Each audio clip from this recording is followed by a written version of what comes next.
surged at Fir Park. It is the one final SPFL fixture of the weekend. Could be a great one, this. Could be plenty of excitement, plenty of goals. It's Motherwell against Hearts.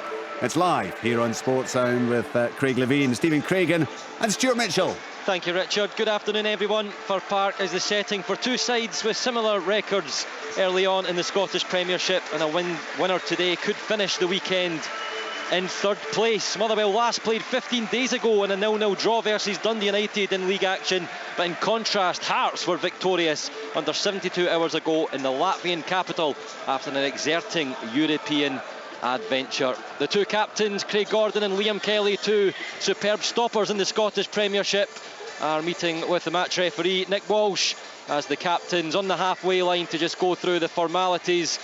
Craig Gordon in his blue goalkeeper kit will go away to join the away side, where Liam Kelly comes forward to the main stand with the two mascots in his arms and ready to join for the pre-match team picture, to an applause from the Motherwell supporters who are scattered around the three stands, looking to continue watching their side's recent revival under Stephen Hamill, the new head coach.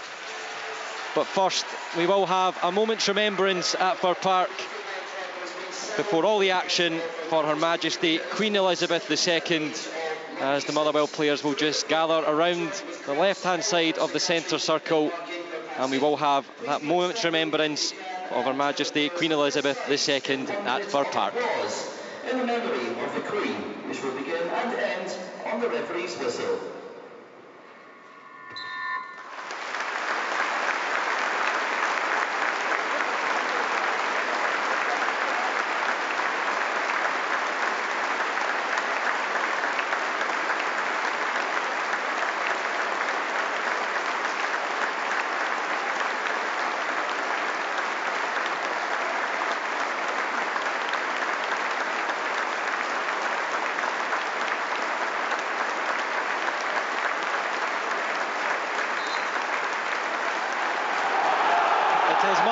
Against Heart of Midlothian on BBC Sports Sound. All the action here from Fir Park with Craig Levine and Stephen Craigan alongside me. Motherwell ready to take kick-off. They're wearing the home kits with the claret and amber, which has a very heavy claret presence, which means Heart of Midlothian will be in the away kits again, as they were on Thursday night in Riga for that victory against RFS. And Joe Efford kicks us off this afternoon. And Motherwell will move forward through Sean Goss with the ball forward. Now Matt Penny picks up, the man on loan from Ipswich Town, looking to advance to the midway point of Hearts territory. Just as the left back gets ready with the throw, the large section of Motherwell supporters over in that top right corner, ready to spring their side into action. The long ball forward though from the throw will go over for a goal kick for Craig Gordon to take, who was in inspired form once again on Thursday night on his travels. And he is situated in the goal in front of the Hearts supporters who've made their way through. Bobby Nielsen saying pre-match that a number of the fans that he's aware of still ready to come home and will be making their way to the stadium from the airport. Some still lasting from the enjoyment of that 2-0 win.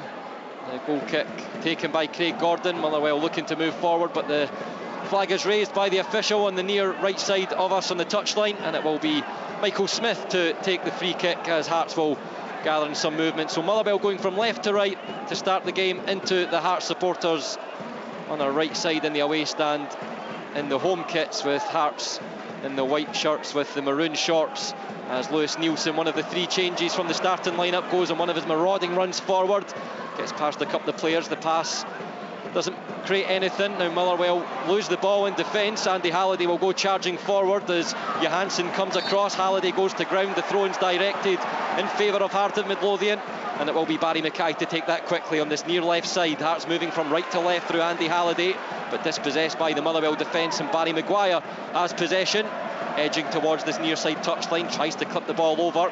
Cochrane takes the touch. Tierney will intervene for the home side, and now Motherwell will have the throw on the near side touchline down to a right midway point of the Hearts half. 0-0 here with the first couple of minutes gone at Fir Park. Yeah, it started quite lively, isn't it? I'll tell you something that's impressive is the amount of people that are here. It's the biggest crowd I've seen at Fir Park for quite a while. Stephen, a big part of that for the home side is the revival under Stephen Hamill, and the belief that's throughout the supporters and the players, but also the atmosphere's changed around the club too. Well, they enjoy watching their team playing. You know, the style of play has changed significantly. They want to see players passing the ball. They want to see wide players getting crosses into the box. And so far, this team's delivered. And Johansson's done that out to the left side with a brilliant diagonal ball cut back for Goss. He'll whip it in left-footed. There's Tierney. It falls there for effort, and it's under the legs of Craig Gordon. He somehow makes the save, but the flag raised on the right side. And Craig Gordon continuing, as he did on Thursday night in Riga. There was a slip in the defensive area. Effort and Tierney were at the back post, and somehow Gordon came sprawling out, managed to stop the ball. It wouldn't have counted, but the Hearts goalkeeper wasn't aware of that. 0-0 it remains. Hearts play it short, and now falls for Tierney with the drive, and that's just wide of the left-hand post. So Hearts, the question was, just how much did that victory on Thursday night take out of them? They started quite poorly in possession at the back, Motherwell with a couple of early efforts, but it remains 0-0, 3 minutes played. Yeah, they're taking risks, Hearts. You know, they have to think of what got them success the other night was playing in the opposition half, being aggressive in midfield, feeling their way into the game. They're trying to overplay, and Motherwell are pressing high. Spittle now with the nod down for Kevin Funfain, but the link doesn't come off. But Motherwell will win the ball back, but not before Orestes Kemerzoglu goes down in the centre circle. He has the number 8 and Keogh on his back. That's much easier for us to refer to. So we will continue with Keogh as he wishes. He'll be looking to make an impression for the Hearts supporters. 6'2", 24-year-old, ex-German under-21 international.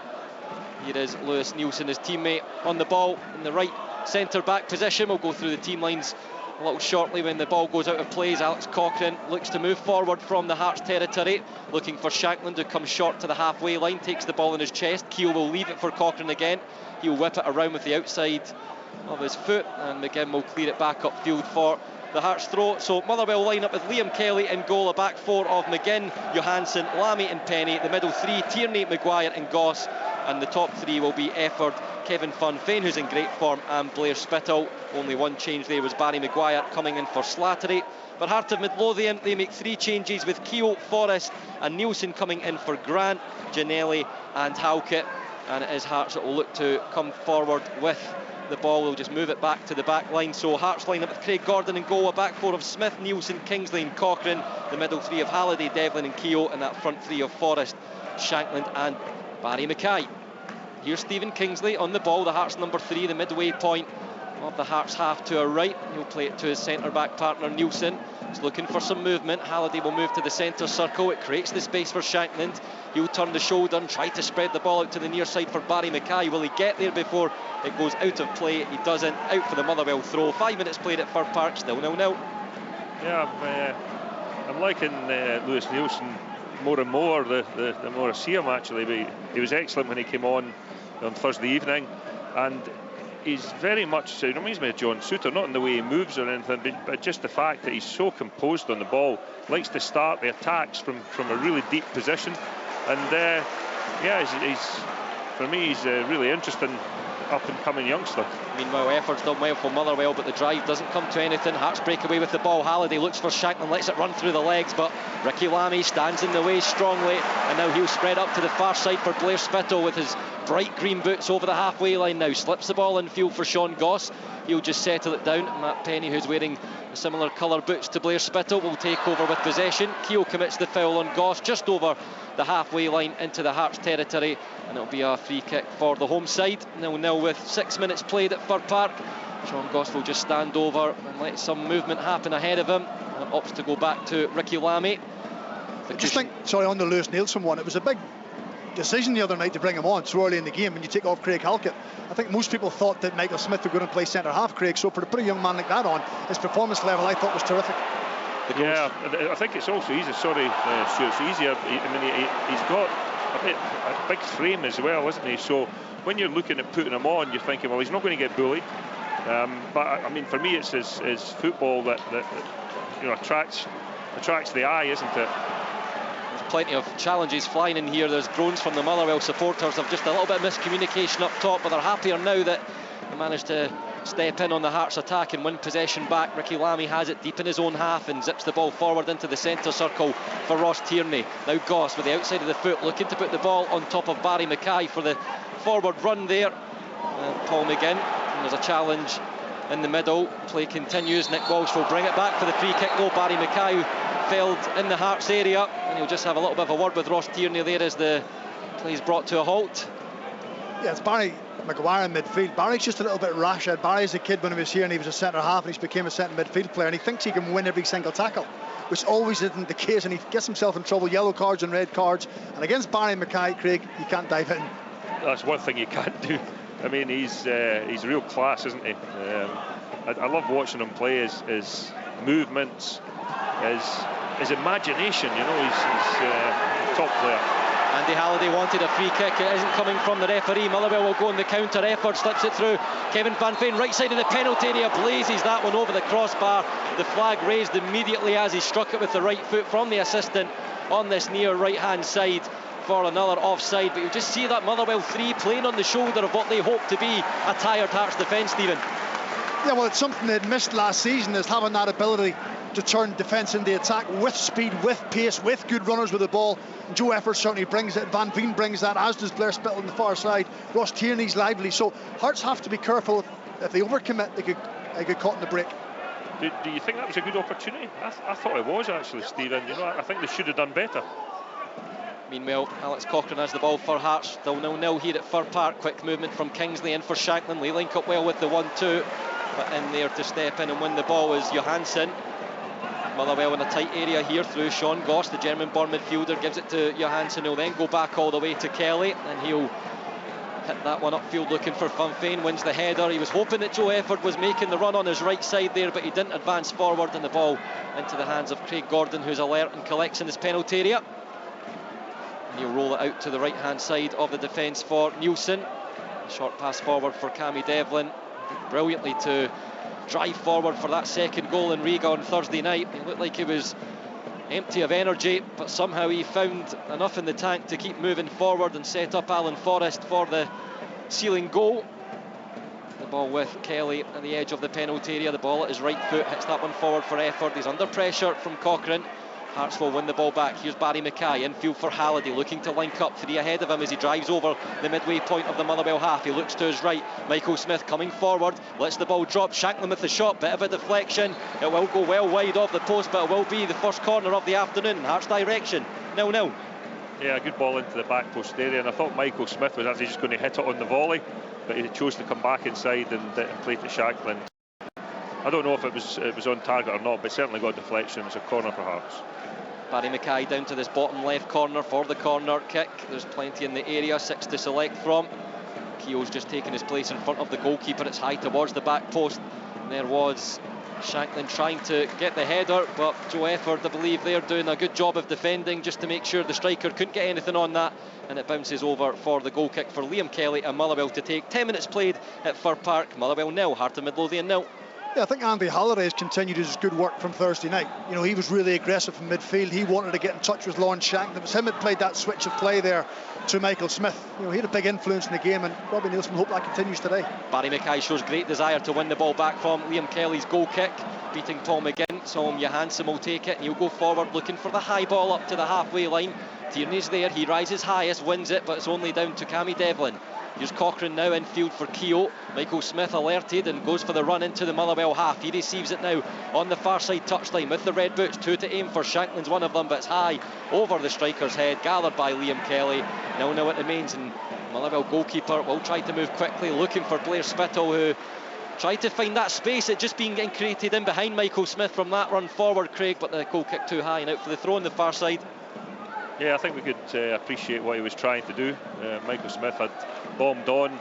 Goalkeeper catches the ball and he sees that space in the right back area, Hearts right back area, and he just overhits it. Well, overhits it by quite a bit, actually. But you can see both sides want to play. Oh, both sides want to, both sides want to play through midfield. They want to get the forwards in. They're both playing with wingers, Craig. I'd be surprised if there's not goals in this game. It certainly feels like it so far. Plenty of desire and energy shown in the first 11 minutes. But the referee, Nick Walsh, has angered the home fans by awarding Heart of Midlothian a free kick on the halfway point. Sure, both managers will actually be quite happy at this moment. Not often you can say that 10 minutes into a match, but I think both of them will have seen things that they really like so far. Plenty of attacking elements on show so far. The free kick will be taken by Smith. He'll use Devlin, who's just to his left. The ball still on that far side touch on it. Shanklin will take. He tries to scoop the ball round the corner, looking for the forward run of Smith, but he was just holding his position on the touchline, so that will allow Liam Kelly to move all the way over to the far side under no pressure, and to bring the ball into the penalty area and play the pass to Solholm Johansson, the deepest Motherwell player at the moment in the claret and amber. Right-footed, he'll go for the diagonal up to the left side. Smith waiting for Hearts, brings it down on the chest, neatly turns inside and will spray the pass over for Kingsley. In the back line, he'll move it now to this near side touchline for Cochrane. Hearts shooting from right to left, wearing the away kits with the white jerseys and the maroon shorts with the white socks. Forward it goes. Efford manages to get a touch. The ball will just trickle its way over the touchline. Hearts have the throw, 0-0 it remains. Barry Mackay now. Across for Nielsen. Lewis Nielsen with a right-footed pass to the far side for Smith. He's waiting for someone to come short. That man is Alan Forrest, but with his back to goal, he'll use the right back once again. Northern Ireland international for Hearts will use captain and goalkeeper Craig Gordon.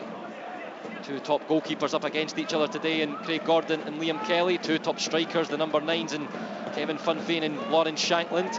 Barry Mackay is looking for the latter there with the pass, but it's cut out by Lamy. Here's Goss now on the halfway point. Finds Penny. Started and played the full 90 minutes in the last 2 matches since arriving at Fir Park. Taken over from Stephen O'Donnell, who was deputising in that position. Over it goes now to this near side for McGinn.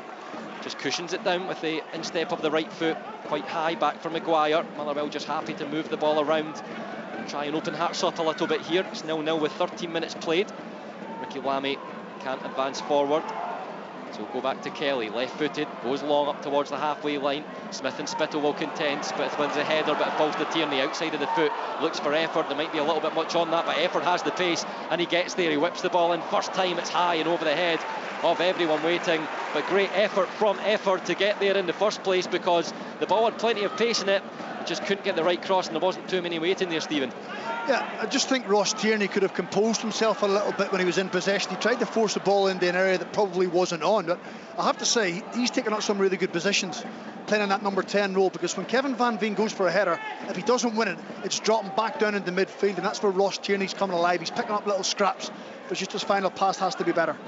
21-year-old named in the Republic of Ireland under-21 squad through the week, and as they take on Israel in their playoff, and Motherwell looking to come forward now.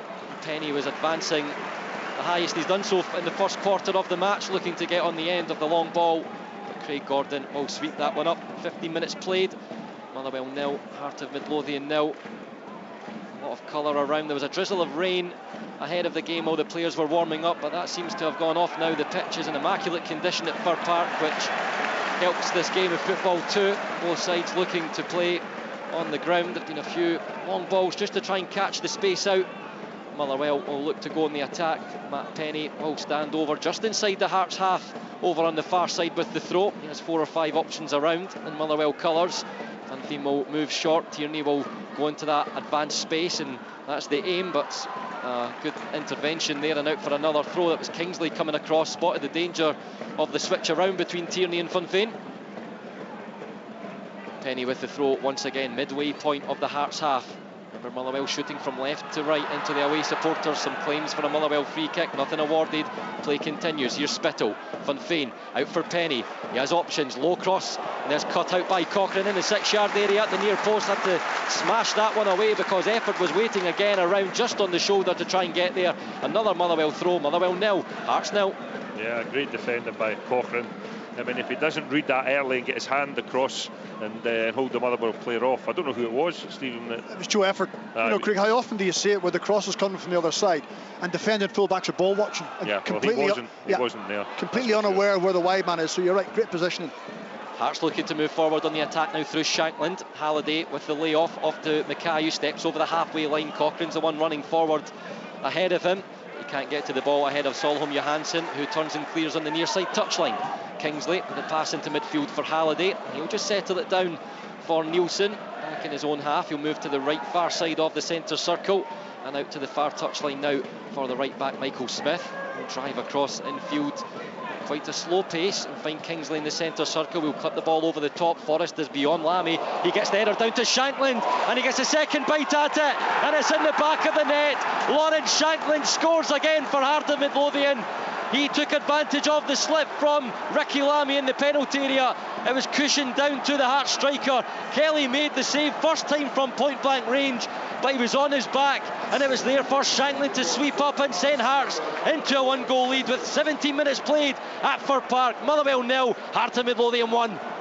That's the thing about Lawrence Shankland. He's ready at any time, isn't he? It was a mistake, there's no doubt about it. Lammy maybe should have let the ball go through him, but he's headed it down into an area where Shankland couldn't miss, you would have thought.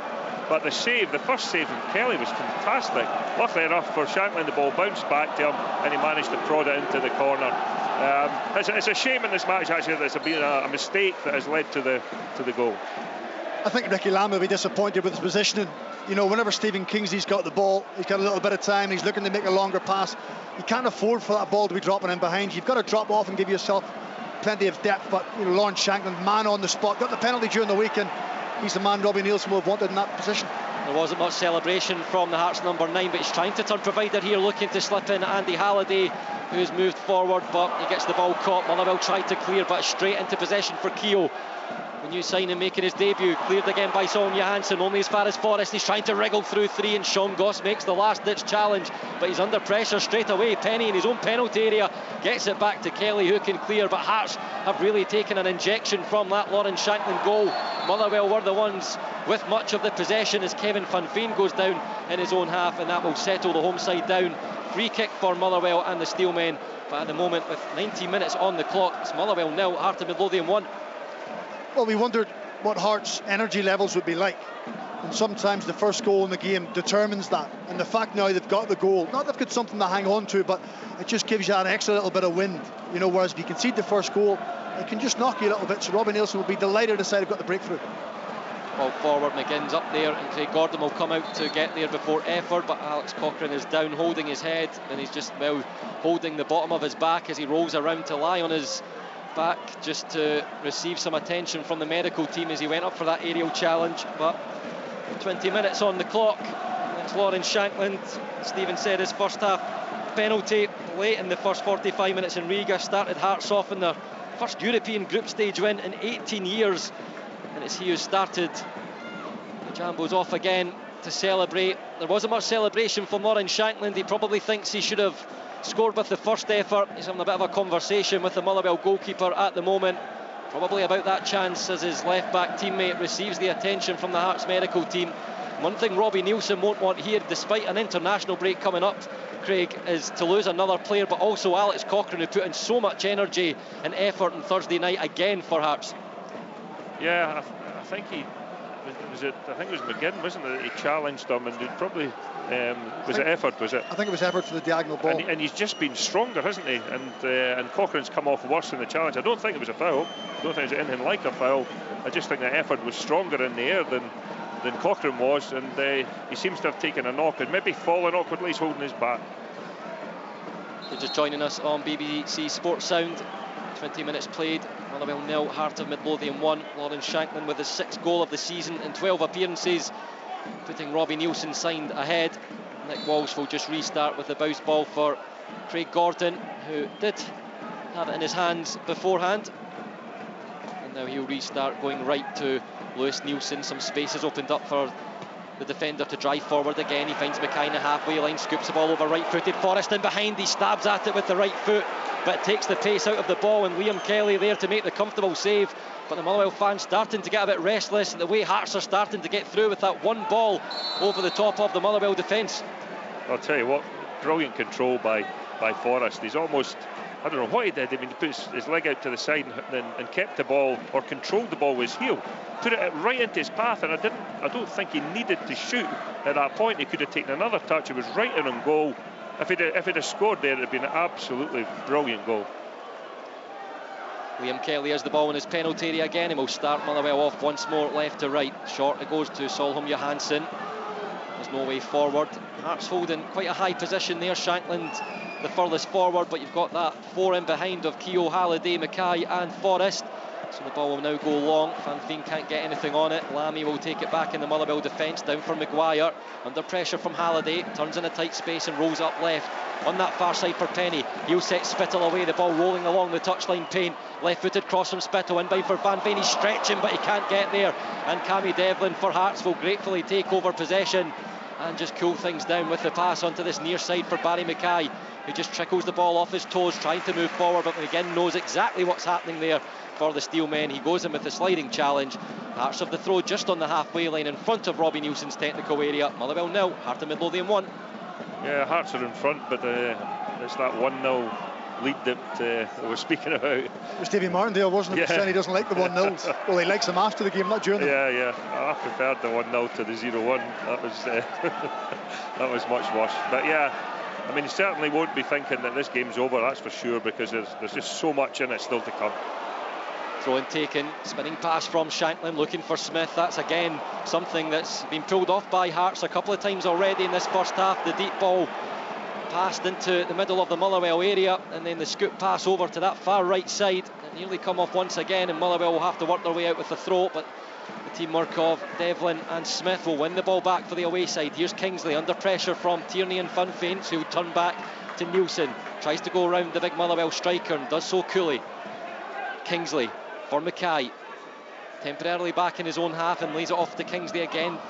Option to use Cochrane on the touchline, who's back on after receiving treatment, but instead it goes forward for Forrest. Here's Cochrane now. He plays that one into the middle for Forrest, lays off to Keogh. Keogh now for Shanklin. Shanklin trying to get the ball out of his feet for the option on the right side, which was Smith. It takes a bit of a ricochet, and it's still in the midfield area, and it's now Motherwell looking to break free. Goss finds Spittle. He's released on that left side. He's got 3 moving into the penalty area, but he's got 3 Hearts players to get round first. Spittle with a right-footed shot, but he doesn't manage to wrap his foot around it enough, and it will go wide off Craig Gordon's goal. But he had options in the box there, Stephen Craigan, and he may have been better using one of those. Yeah, he clearly hasn't watched an awful lot of Craig Gordon in the last few months, because it would have taken some shot or some strike from that distance to beat Craig Gordon. But the reason why the game is so good and so enjoyable is because Matt Penny, the left back at Motherwell, is open and he's high and he's wide, and Hearts are trying to capitalise in that space. But likewise, Michael Smith's getting forward, and Motherwell they're trying to then put it down the side so they can capitalise with Blair Spittle. So it's really open, it's really entertaining. And as Craig said, he certainly didn't think it would be 0-0, and there's going to be more goals in this. Play stopped at the moment as Alex Cochrane has went down again before Craig Gordon can take the goal kick, and again he has his left hand back on the bottom of his back, and he's over to the medical team, and he doesn't look like he's going to be able to continue. So Robbie Nielsen will immediately turn to have a conversation with Lee McCulloch, and one man who's closer to that conversation is Brian McLaughlin. Yeah, Alex Cochrane's been struggling since that challenge went in. He tried to run it off, but it just doesn't look like it's going to be the case, and George Grant is the player who's going to be replacing him. I would imagine Andy Halliday drop back into that left back role, with Grant moving into the centre of midfield. Thank you very much, Brian. Alex Cochrane making his 10th appearance of the season this afternoon. I think he wants to maybe try again. He's not made his way fully back to the technical area, and he's going on for the time being, maybe just as the sub is ready, as Brian just reported to us, as Shanklin looks to move out of the Hearts half. He can't do so. Goss now for Spittle. The Steelmen looking to advance forward.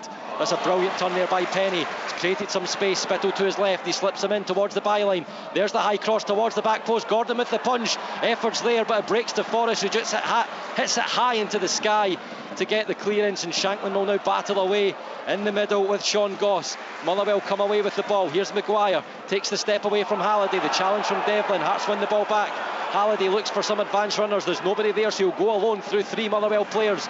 Challenge made. Ball breaks to Shanklin. Tries to get the pass. It's scrappy, but nearly worked out for Hearts until Solholm Johansson stepped in. And now Motherwell in this very open game will come down the left side through Matt Penny. Again, options towards the penalty area, but he uses Spittle on the touchline. The left back continues forward. Effort takes over. Hits the right-footed shot right into the chest of Craig Gordon, who's standing tall. That breaks down. 26 minutes played at Fir Park. Motherwell 0, Hearts 1. Well, it's breathless, isn't it? It's incredible. This is a fantastic match. Both teams trying to play in the right manner. It's aggressive. There's plenty of challenges in it, and both teams trying at 100%. You can say that both managers will be happy with the effort of their teams up to this point. And saying that, Robbie would probably want the tempo to just be a little bit lower, because he knows there's players in through the exertions. It's out of control. Yeah. It's great to see. That the players are doing this. This is not what the manager wants. Motherwell now moving forward on the right side. The diagonal ball for Effort. He's in a lot of space He only has one player there in company, and that's Kingsley. He finds Maguire, who's coming up to support now. The midfielder gives it back to Efford. The ball on his right foot, looking to create space for the cross.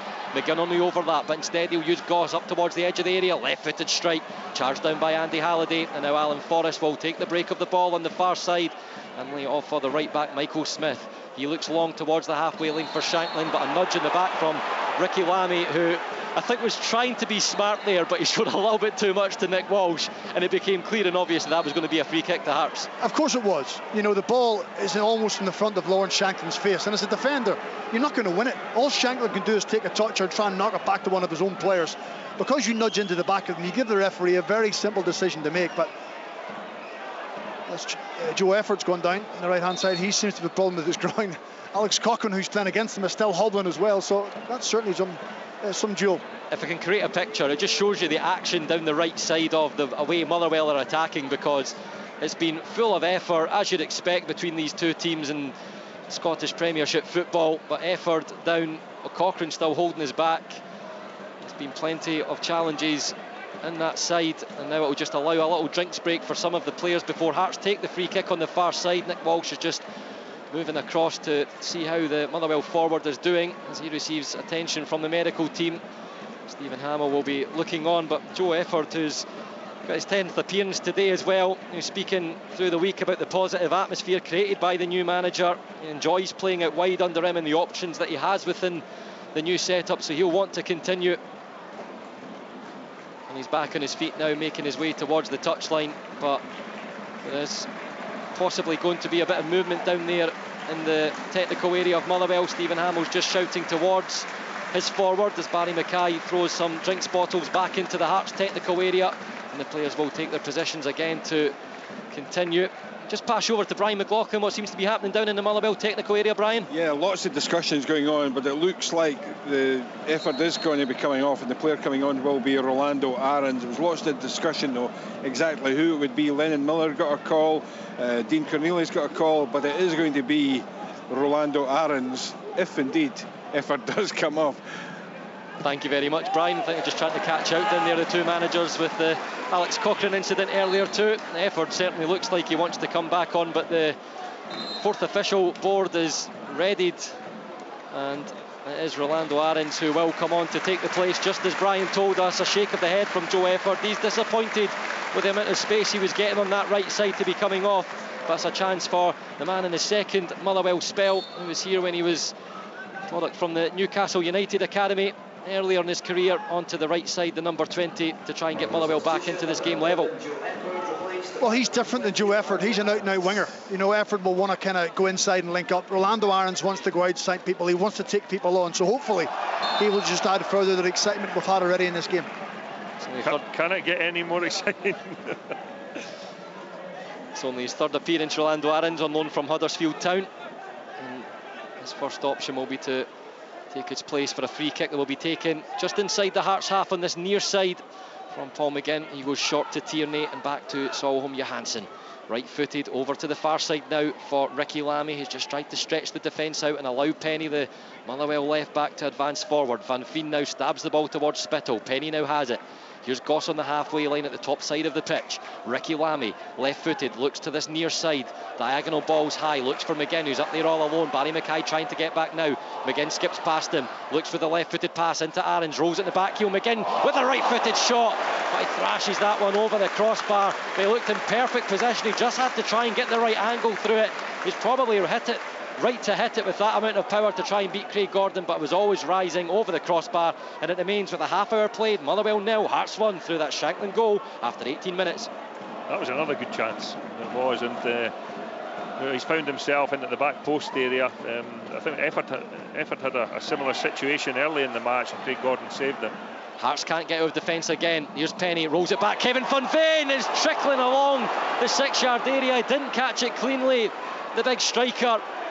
And it's away from Hearts, and they will look to try and go in the attack now, but Shanklin's dispossessed by Maguire. This game is so open, it's incredible. It's great entertainment as Penny comes down the left side, fakes to go back, tries to go past Lawrence Shanklin. Down goes the Motherwell left back, and he's awarded the free kick from referee Nick Walsh. And now Motherwell in an opportunity to deliver from that far side and try and get themselves back level. Motherwell 0, Hearts 1. Kevin Van Veen should score. You know, he's been Motherwell's talisman this season. 7 out of the 11 goals that Motherwell have scored have came from his boot. So it's a big opportunity, but this is also an opportunity for them, because on Thursday night you guys were at the game that Hearts struggled defending set plays, didn't they? You know, so it's an opportunity. Motherwell are big and tall and physical. Yeah, but I mean, RFS had the guys at 6'8" or something like that. It was Craig Gordon who was the last man stopping it. The the free kick comes in, and Shankland is the one to clear. It didn't really beat Shankland, who was the first Hearts line of defence there, and it's cleared away, but only up towards Liam Kelly. Motherwell fans unhappy. The ball went back to the goalkeeper. They thought McGinn on this near side was the best option. That's where it is now. Maguire, midway point of the Hearts half, lays it off for Aarons. Aarons now on the left foot, coming in from the right side. This near side moves the ball onto his right, back onto his left, curls the ball over to the back post where Blair Spittle is making the run. That wasn't the right option, and it will drop down over the byline, out for the goal kick for Craig Gordon to take. Motherwell 0, Heart of Midlothian 1. I don't know if Barry Maguire needed to overlap a winger there, did he?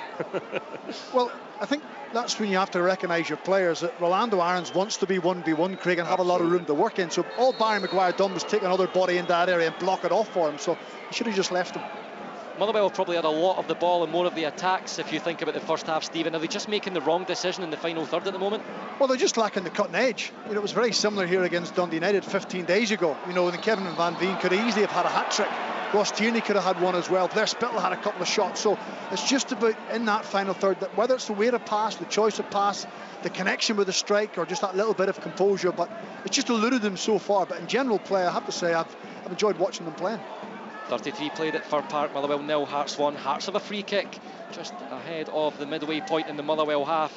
Barry Mackay will go over to take on that far side, and Hearts will allow Kingsley Nielsen to join the attack, where Keogh stands at 6'2" and Lawrence Shankland standing waiting. Across it comes towards the back. Kingsley gets the head on it, but it's quite towards this near side of the penalty area and well off target, so that will be a goal kick for Motherwell to take. And Liam Kelly remains 1-0 after the Lawrence Shankland goal scored on the 18th minute mark, as he had a second bite at an effort to beat Liam Kelly, who saved the first chance, but the second one was tucked away into the left hand corner, and that is the only goal of the game so far. Earlier this afternoon, St Mirren 2-0 winners against Celtic at the Smythe Stadium in the early kick-off. Remember, tonight, Sports Scene 7:15 on the BBC Scotland channel. You can watch all the action has already taken place and what's yet to come in this entertaining clash between Motherwell and Heart of Midlothian. Motherwell have the throw on the far side, midway point of their own half, and they will start that attack from left to right once again. Lammy takes it quickly for Solholm Johansson. He's facing this near side. He'll turn back to use Kelly, and again it will go out to Lammy on the far side. He lets the ball roll across. Keogh pressing. Penny further forward on that touchline, tries to get the pass in towards Spittle. It comes off Alan Forrest and out for the Motherwell throw. Motherwell have those options on both sides. I've seen them put the diagonal ball over to the right side for Joe Efford, who was replaced just a short time ago by Rolando Aarons after an injury. Alex Cochrane took a knock. He's still on the field for Hearts at the moment. And Motherwell move forward through Goss. Van Veen holds the ball up, gets out to Spittle on that far side. He stabs at it with the outside of the right foot back to Van Veen, and he'll peel away from three Hearts players and find Penny again deep in that Heart of Midlothian half. It crosses the halfway line once more back to Ricky Lammy. Short passes between him and Sean Goss. There's the long ball forward for Penny, who just moved a little forward a bit too quickly, I think, and he was going to be offside, so the ball will harmlessly roll all the way over the touchline for the goal kick to Heart of Midlothian. Yeah, I'm just thinking that, I mean, the game's been very, very even, and it's come down to probably the two strikers, with Van Veen having that, not a tap in, but I mean, I'm pretty sure he would expect to score it. And at the other end, Shankland has done the job and put Hearts in front. And in all honesty, there is nothing else between the teams. Alex Cochrane bursting over the halfway line, seems to have shaken off that injury now, but the block there from Rolando Aarons doesn't allow the pass for Hearts to go into the middle of the field. And the substitute does the defensive job for the Steelmen for the time being. Alex Cochrane now has the ball in his hands, just in front of the fourth official, just inside the Motherwell half. Down goes the left back again. Andy Halliday makes the claim that was right in front of the fourth official. Cochrane taking a sore one there from Aarons, who's just checking that he's okay at the moment. A little bit of a conversation, and maybe he wasn't checking he's okay because he's shaking the head, the Motherwell winger, as he moves away, and he's actually been given the first yellow card by referee Nick Walsh for that challenge. I don't think there was an awful lot. There wasn't a lot of physical aggression in the challenge, but it was silly. because it was in front of the referee and right in front of the fourth official. It's a needless booking. As a manager, you're frustrated at that because I mean, there was no advantage in what he did there. It was just silly. 36 minutes played, Motherwell 0, Hearts 1. Hearts with the free kick. Lewis Nielsen just stalls before making his way into the centre circle in the Hearts side of the pitch and will play the pass. Here's Devlin, finds Cochrane again this near side and plenty of space. Boos from the Motherwell supporters, not happy with the way he went down earlier. He switches the ball over to the right side for Forrest, right side of the penalty area, in on the left foot, strikes it low towards the near post. Kelly's there, smothers it with a comfortable save in the end. Alan Forrest had a couple of opportunities. I said Motherwell were going down both sides. Hearts doing similarly with that switch ball over as soon as they get into the Motherwell territory.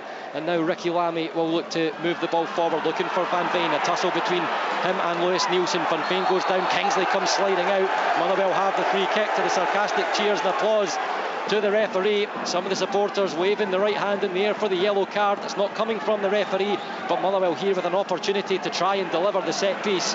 Sean Goss and Spittle will stand over it, but now the home support unhappy that Alex Cochrane has went down once again. He just has his hands on his thighs as he leans forward. Nick Walsh is coming across to just ask what's happening, but Alex he's Cochrane, indicating that he wants off. Yeah, he's waving the right hand now. He's crouching down. I can barely hear myself, Brian, over the supporters that are unhappy in the main stand at Fir Park. I'll pass over to you. What's happening down in the technical areas now? Yeah, it does look like George Grant is going to be coming on, but there's the noise from the Motherwell fans. They're not happy at Alex Cochrane going down. There was connection there. There was a yellow card. In fact, there's a change now. It's going to be Peter Haring who's going to be coming on. George Grant thought there was, but he's just been handed his bib again to go back on.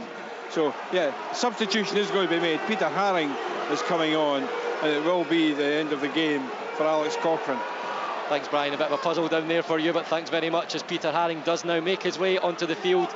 Just getting some final instructions from Lee McCulloch and Robbie Nielsen. His first job will be to defend this free kick that Motherwell have just the midway point of the Hearts half on the top side of the pitch. We saw a couple of deliveries from this side cause a bit of problems for Hearts, who are holding a high line out of the penalty area once again, as they did so in their European adventure on Thursday evening. Goss fakes, Spittle takes, right-footed, clips it high towards the back of the penalty area. Lammy's header across. It'll fall now for Goss, who drives it, takes a deflection, goes out to the right side of the penalty area. Aarons and Lamy getting each other's way. Lamy on the byline, crosses it back towards that far post, but it goes out of play in the process. Hearts will have the goal kick. Motherwell putting on pressure again. Hearts survive. 39 minutes played. Motherwell 0, Heart of Midlothian 1. Yeah, another poor choice by Motherwell in an attacking situation. They've got Lamy and Aarons in the wide area, and Lamy pushes Aarons out the way to cross it with his bad foot. And it probably sums up Motherwell's performance in the final third so far. They've just made a couple of little wrong decisions that's impacted them, where they haven't managed to get this goal back in the game. But certainly, you know, full of commitment, full of quality, excitement. Both sets of players really giving everything. Solholm Johansson with a commanding header forward. It goes back towards the Motherwell defence. McGinn sends it on. Van Veen now looking for Spittle with the knock on, but there's Michael Smith, the experienced defender, just alert to the danger. Cushions the header down for Craig Gordon. He'll take over in the full blue goalkeeper kit. Takes the ball in his right hand and will place it inside the 6-yard area to kick it upfield with the left foot. It's towards the centre circle. Lammy's there, leaps into the air, brings it down with the instep of his left boot. Left-footed cross now, looking for Van Veen over his head. Halliday in the left-back position has to nod that one behind, and it's only the second corner of the first half. It's Motherwell's first of the game. Motherwell 0, Hearts 1. Difficult situation for Halliday there. He possibly could have chested it back to Craig Gordon, but I think he knew that there was a Motherwell player behind him, so he just played safe. Best option with him just moving into that position just to find his way a little bit, but he'll now have to defend the corner with the rest of his Hearts teammate. Plenty forward for Motherwell. Kevin Van Veen just stands behind the penalty spot. The two centre backs exchange their runs. The header away in the middle there from Keogh, commanding one at that. Barry Mackay might get the opportunity to counter attack. He's passed one, passed another, but there's Paul McGinn coming in strongly to shield himself with the ball, and Motherwell will take over possession now as it goes back to Liam Kelly. Just over 4 minutes to play here until half time. Hearts with the lead through that Lawrence Shankland goal just ahead of the 20th minute mark. Keogh gets it down now for Devlin. He's went down holding his face. It didn't look much in that one with Sean Goss, and now Tierney breaks away with the ball in the middle of the Hearts half, peeling away from Haring. He doesn't have much help there in Claret and Amber, and he loses the ball to Alan Forrest, who'll take it to the touchline and sweep that one forward over the halfway park. And that will now be Sean Goss to settle it down as he comes across that halfway line looking for McGinn. Right-footed pass, cushion to Spittle. Inside now for Sean Goss. He has a look forward, ball on the left foot. He'll turn back onto the right. He has plenty ahead of him, 5 in fact. And it will be Maguire to take. Exchanges passes with Spittle. Kingsley comes sliding in and gets the break in the favour of his side. Devlin will just cool things down. Ball back to the left back, Halliday now. He uses Kingsley just in field. His long ball up the left channel is towards no one in Hearts colours, and Motherwell will have the throw-in to take. Just a few minutes before half-time, Solholm Johansson with the ball in his hands. Motherwell 0, Hearts 1. Yeah, Halliday's a useful player, Stephen, isn't he? I mean, that's him slotted in at left back. I mean, he can play a number of positions and you know, and do them fairly well. And saying that, if you're Stephen Hamill, you want to try and get the ball to Rolando Aarons as much as you possibly can, because it's, you know, it's not Andy's most natural position, and it can be difficult sometimes going on and have to defend against the winger 1v1 in a wide area. They haven't managed to do that as yet, Motherwell. They don't seem to be targeting that area, and I do believe it's something to be worthwhile.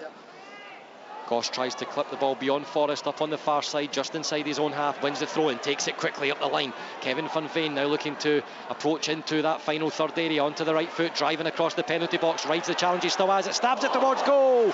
It's over the crossbar, and the applause from the Motherwell supporters, delighted to see that driving run from Kevin Van Veen. He's a real nuisance playing up against defences, and it's that kind of run that could just open things up a little bit for Motherwell, but goes over the crossbar and remains Motherwell 0, Hearts 1. Yeah, it's great play by Kevin Van Veen. You know, normally he's the out-and-out focal point. He's the one that stands between the two central defenders. This time, he goes and gets the ball. He makes something happen for himself. Young Lewis Nielsen couldn't stop the attack, but Van Veen couldn't keep it on target, but certainly encouraging. Scored 6 goals in his last 5 matches in all competitions, 7 for the season coming into this one. As Craig Gordon clips the ball to this near side touchline for Andy Halliday. Pass in field for Devlin. Breaks away, finds Mackay in the Motherwell half. It's just over the halfway line now, coming back towards this near side. Andy Halliday will take over with the white boots. Left-footed pass back to Kingsley. Devlin's dispossessed in the middle now. Sean Goss looks for some space. Spreads it out to that left side for Penny. He's now over the halfway line. Spittle ahead of him. Just a little in field, so he'll use the man it's out left in Spittle. Just slows down a little bit. Goss is the best option in field for Motherwell. Right-footed pass outside of the boot, over the top of the Hearts defence. Here's Tierney, left side of the penalty area.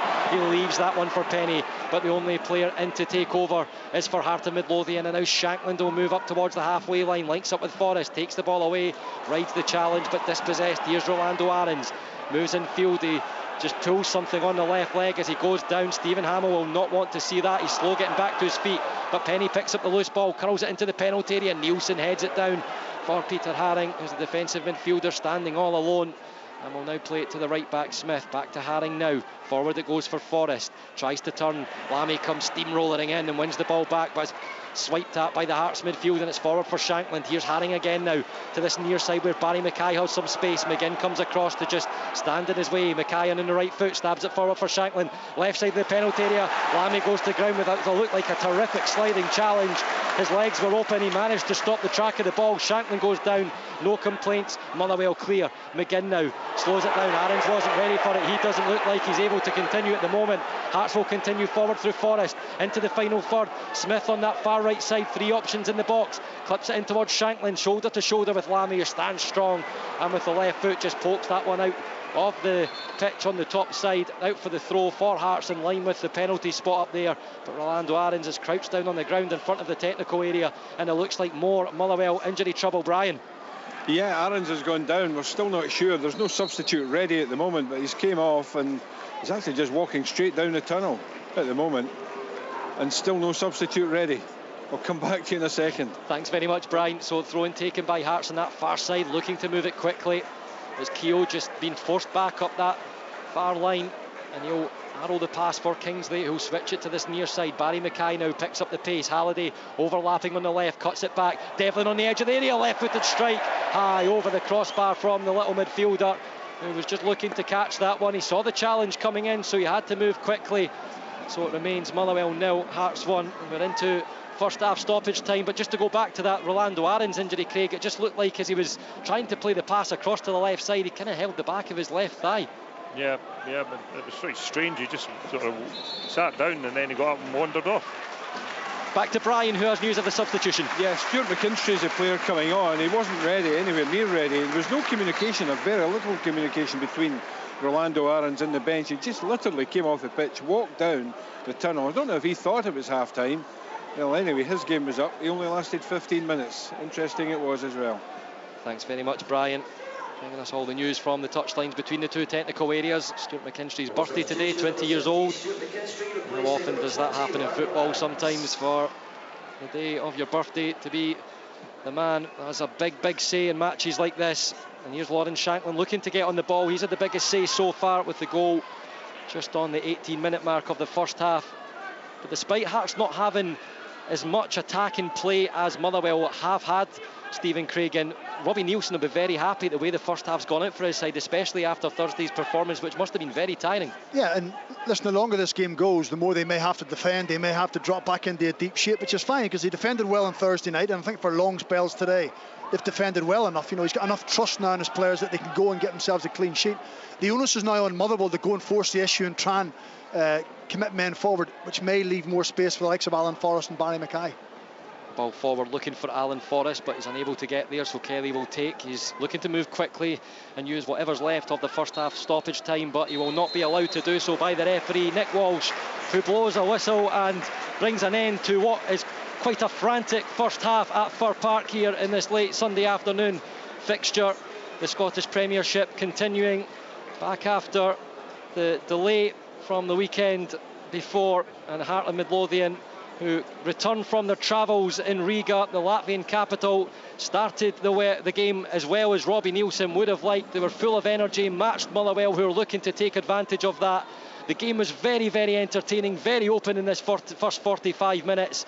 But it was Lawrence Shanklin who found himself free in the penalty area after a Ricky Lammy mistake in the box. His first shot was straight at Liam Kelly and saved, but he got a second opportunity with no one on his shoulders, and he tucked the ball into the back of the net in the left-hand corner. There wasn't much celebration from the Hearts striker who scored on Thursday evening too. Perhaps he thought he should have scored first time, but Robbie Neilson and those Hearts supporters won't care. They're 1-0 ahead at the half-time interval, but Motherwell will be certainly bringing more to that Hearts defence in the second half. First half completed here at Fir Park. Half-time, Motherwell 0, Heart of Midlothian 1. Motherwell versus Hearts. Oh, that's a goal! He's got it! Live on Sports Sound. From BBC Radio Scotland. In the English Premier League earlier, it was Brentford 0, Arsenal 3, Saliba, Jesus and Vieira on target. Everton are 1-0 up late on against West Ham. Neil Mopey with the only goal so far at Goodison. And SWPL 1 this afternoon. There was a 2-0 win for Spartans against Aberdeen. Alana Marshall and Rebecca Galbraith with the goals there. And Celtic have just reached half-time. They look to be emulating what Rangers and Glasgow City did with big wins in midweek. 4-0 at half-time for Celtic women. Jacinta Clarissa Larissy, the Canadian internationalist, Shen Menglu with a first for the club, and Chloe Craig, who has been a stalwart, of course, for Celtic women. So they're 4-0 up at half-time. It's a 4 o'clock kick-off between Motherwell and Glasgow women. That game taking place at K Park in East Kilbride. Earlier in the Scottish Premiership, with all sorts of records tumbled, as St Mirren finally ended the remarkable Premiership run of Ange Postecoglou and Celtic. Unbeaten in 38, they'd won their last 7. They had 4 straight clean sheets. They'd scored 25 goals and conceded only 1 going into the match in Paisley. Ange Postecoglou made half a dozen changes. St Mirren were absolutely on point for the whole 90 minutes, and a deserved 2-0 win against Celtic ended Celtic's clean sheet run of 434 minutes. Mark O'Hara did that with a powerful header just before half-time. Jonah Ayunga got his 6th of the season early in the second half, and there were other opportunities for the Paisley side. A fine afternoon, and before this game kicked off, they had moved up into 3rd place. A win for either Motherwell or Hearts would see Saints displaced, and the winner at Fir Park replacing them indeed in 3rd spot. And right now it is Hearts who have the pole position. They are 1-0 up thanks to a Lawrence Shanklin goal. Remarkably, just his 12th goal in the top flight of Scottish football. He's 27 now, Lawrence. only 11 goals previously, 8 for United, 3 for Hearts. But he took it with aplomb, and 6 goals already for the season. And in that respect, Craig Levein, he has been the difference, because it has been, as you've said, for the largest part, a very open, very even game. Thoroughly enjoyable. Yeah. Not easy to say that, but I managed to get them. Yeah, I really have enjoyed it. It's been end-to-end stuff. Motherwell have probably had the better chances. In fact, they have had the better chances. 2 occasions at the back post where I think on both they should have scored. But they haven't, and that man Shankland is the difference between the teams at the moment. It's incredible, isn't it, Stephen, that he has had so little in the way of top flight football, because he seems to have been around for a long time, Lawrence, and obviously was out and had various loan spells. Some were more successful than others. Then an incredibly successful time at United. Got the 8 league goals at Tannadice when he was there. Then, of course, away last season. But he's shown this season, hasn't he? Because he's not only scoring in the Premiership, scoring in Europe as well. And he was so aware when, got to say, Liam Kelly made a very good save initially. He was so aware to knock the rebound in. I think he's only had 2 and a bit seasons in the top flight, Richard. Yeah, is that right? yeah, 2 seasons right. with Dundee United, are certainly playing regularly. And you have to think that his 2 seasons at Dundee United, they weren't prolific goal scorers. The team weren't prolific goal scorers. I think early 30s, low 30s, so they weren't creating an awful lot of opportunities. It was himself and Martin McNulty and Nicky Clark who were trying to be squeezed into a front 3, and I don't think it really suited any of them. It would have just been the 1 season, wouldn't it, at United? Because he went away. Is that what it was? Just Belgium. 1 season? Yeah. I wasn't sure if it was 2 seasons, but 1 season. So I think we've always known that if Lawrence Shankland gets supply and he gets players round about him, and you put balls into the box and he comes alive within that double 6-yard box, if you want to call it that, inside the 18-yard box, that's where he scores a large majority of his goals from. And that's exactly where it came from today, his goal today. He's instinctive, he's always anticipating things. I suppose the problem that's been labelled at Lawrence Shankland is he could never play as a lone striker. People always thought he had to play with a partner.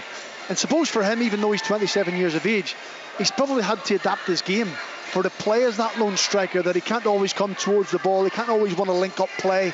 He's sometimes got to turn and stretch it in behind.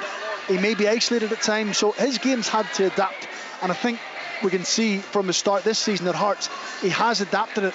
He doesn't have that blistering pace, so defenders are quite happy to go and squeeze him and push him on. But sometimes you still have to look to stretch it. You still have to try and move defenders, which may create space for other people. It's not all about you as a centre forward. You've got to think of attacking midfield players. You've got to think of wide players, trying to create spaces for them that you may initially not get the ball, but if they can get it, they can then feed you on further up the pitch. So I think he's now adapted that role. He's never going to get that blistering pace, but just his all-round game seems to be better for me. But there's no doubt that there's very few better in the Scottish Premiership. In and around the penalty spot, double 6-yard box. When the ball lands, you always just think goal. Even though the first one was saved with Liam Kelly, he was alert enough and aware enough to go and put it in. Should say it was clearly it was 2 years at United, but it was just 1 season in the Premiership, which we were talking about. But of course, while he was in the Championship, he got international recognition. And given how, I'll just use the phrase, ill-served we are up front when it comes to the national team, Steve Clarke's got to be thinking about Lawrence Shankland again, hasn't he? I would think so. I think he's improved. I really do. I think that he's using his body an awful lot better than he did. I mean, he's a strong lad, but for me, at times he didn't compete well enough when the ball came up to him, and he really just wanted to get into the penalty box and have a chance to score goals. But he's developed this game. I don't know whether that's been at United or maybe when he was abroad, that side of things improved. And he will run the channels. That's the thing about him. Previously, for me, he wouldn't. He always wanted to sort of hang about the middle of the pitch and to get into the penalty box when the ball was wide. But now he will run. He will, and he's not the quickest, but he does put pressure on the opposition. It does give an out ball for his full-backs or his centre-backs. And I think he can play as a lone striker. And I think today's proven that. I mean, he's been good today. Not had an awful lot of opportunities, but he's been good. When it mattered, he's put the ball in the back of the net.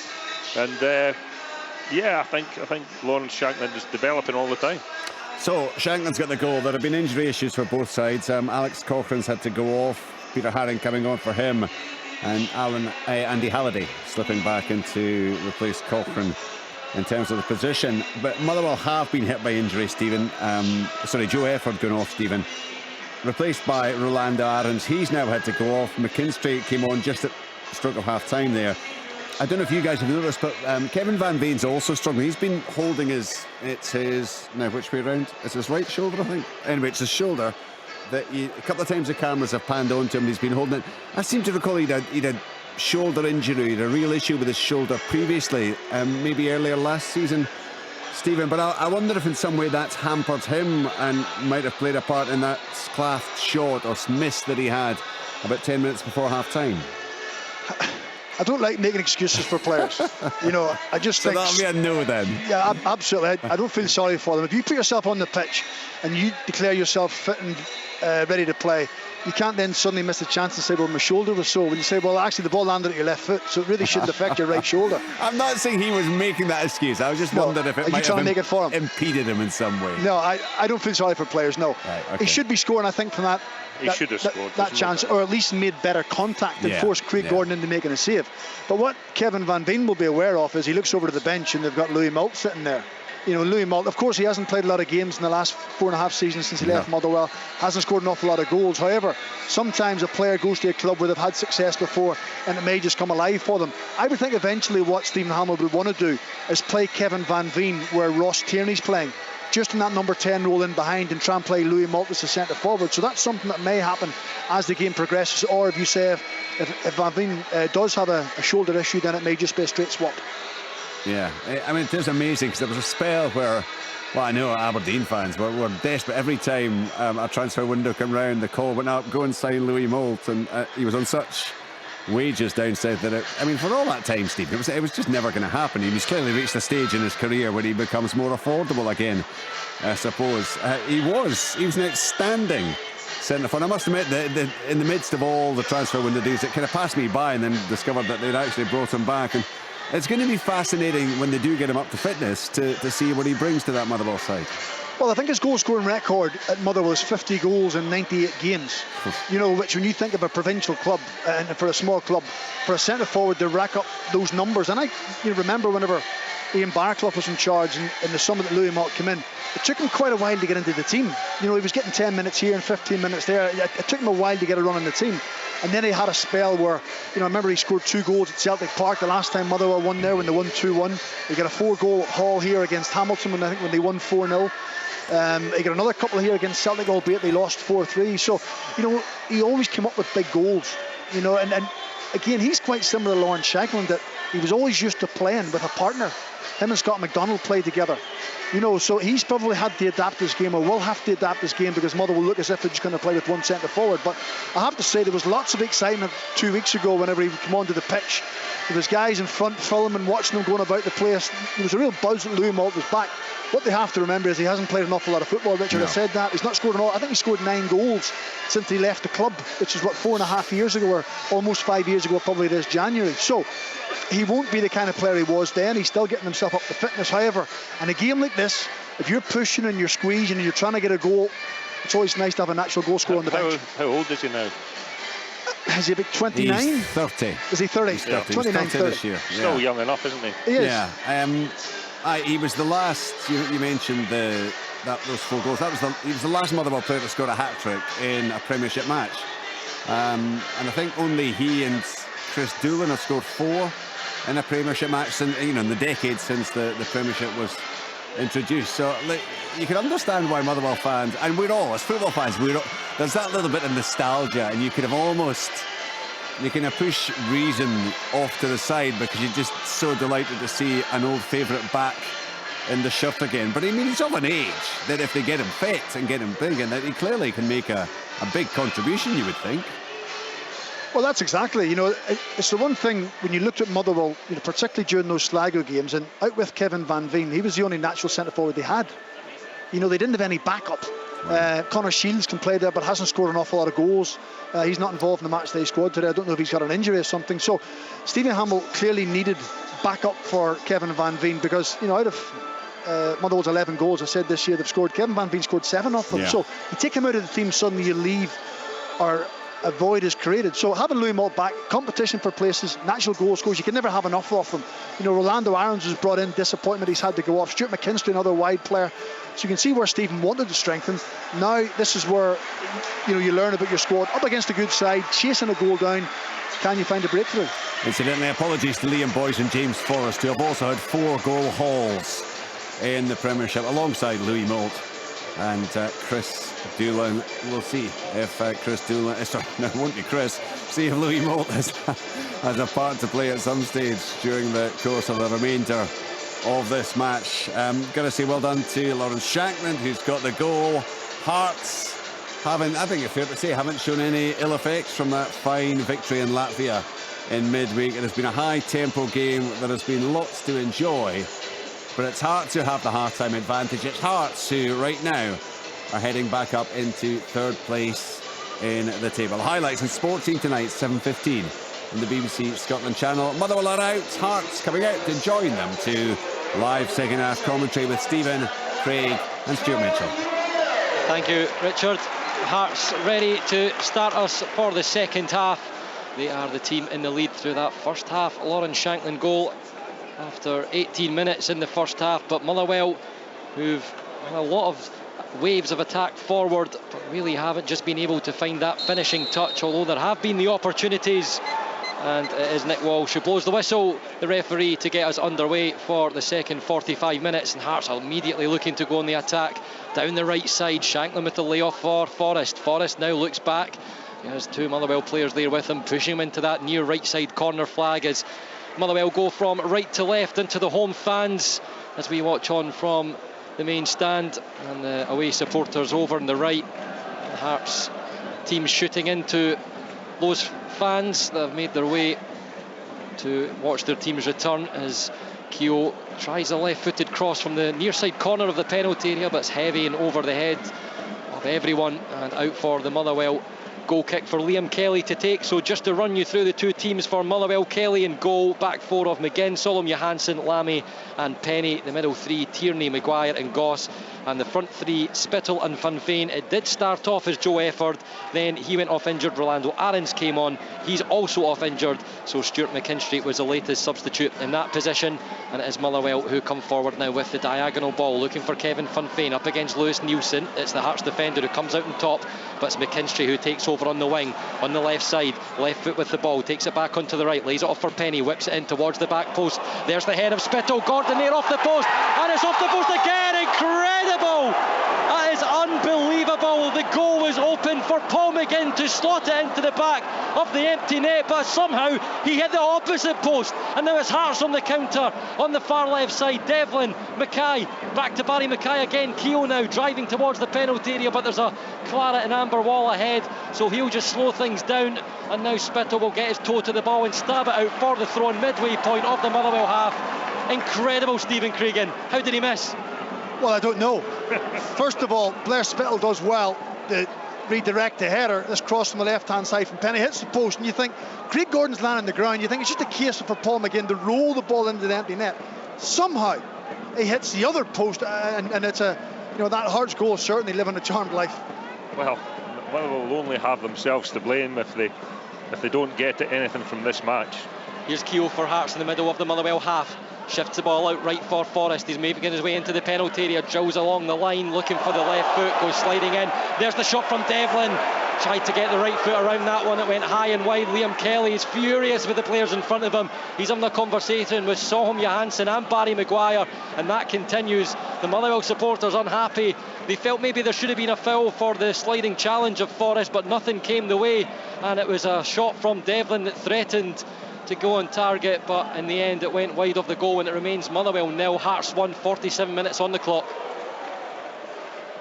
Here's Penny now, making his way towards the halfway line, dispossessed by Forrest. Keogh takes over, slips it for Devlin onto that right channel now, and he'll use Forrest, who normally occupies it in this game, and they'll get the pass back to the right back of Michael Smith, all the way back to Craig Gordon, who'll take over. One of the things that was said about Motherwell in that game with Dundee United a couple of weeks ago, Craig Levein, was they just couldn't score. They had all the play, all the possession, and they couldn't score again there, Motherwell. Yeah, I mean, I'm glad I'm retired. I wouldn't like to be Stevie sitting on that bench just now. I'm passed up these opportunities. Mackay gets the break of the ball. It's in the path of Shanklin, but there was Barry Maguire managing to cover and gets the left foot to it, back to the goalkeeper Kelly. Motherwell living dangerously here, and the ball at the back as well.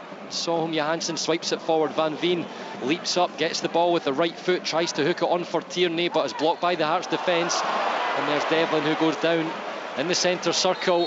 Free kick will be awarded to Heart of Midlothian, and Sean Goss has had a little too much to say down there, so Nick Walsh is going to pull him over for a chat. Motherwell 0, Hearts 1, the Shankly goal in the first half. Yeah, and it's good to see the game. It's picked up where it left off in the first half. Sometimes half-time can kill the momentum of a game, but I'd imagine Stevie Hamill at half-time would have been saying to his players, we've done a lot of things right. However, we just need to take care in that final third, although the players haven't listened, because that Paul McGinn chance really should have went in. And for Robbie Nielsen and his message would be, don't take any risks. Don't give Motherwell any encouragement. As it stands, we're leaving here with 3 points. Hearts will restart forward, the ball diagonal for Keogh. He brings it down, Penny under pressure, but he manages to get the break and just manages to turn and hook it away with the left foot. He's in a good position there, the Motherwell left back, just aware of the run from the man making his Hearts debut in the midfield. And there's Devlin. Forrest with the dummy, there for Smith, cuts it back, Shanklin's there, back to goal, he's off for Forrest! Hearts have scored a second, and it's Alan Forrest who got the second on Thursday night. Calmly slots the ball around the corner of Liam Kelly's shoulder, tucks it into the left hand side of the net, and the Hearts supporters behind the goal go wild for Alan Forrest, his second goal in 2 games, and it's Motherwell 0, Heart of Midlothian 2. Well, it was a really good goal actually. It was well constructed and the finish was excellent. I mean, that was much harder than all of the chances that Motherwell have had. And Forrest with his left foot just bends the ball into the far corner. It was good hold-up play by Shanklin.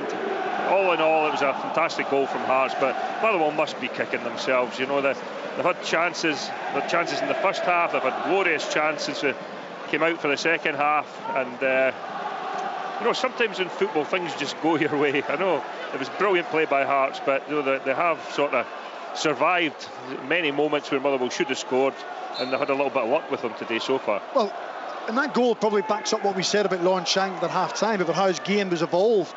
Probably in his younger days, he'd have been trying to turn and swivel and have a shot. Absolutely. Whereas he's using his body, you mentioned that, Craig, he's using his physicality, he's looking for support. And Alan Forrest, I think, used the ruck of bodies in front of Liam Kelly just to guide it into the bottom corner, and that puts him in a really strong position. He has a great scoring record against Motherwell, and 2 goals in his last 3 while at Livingston, and he's continued that run of form as a Hearts winger here this afternoon. And this fixture 2 is usually the magic number. In the last 4 matches, the home team usually scores twice, going on to win, but this time it's the away side who've scored twice, and Hearts fancy a third. It's Shanklin on the right side of the penalty area.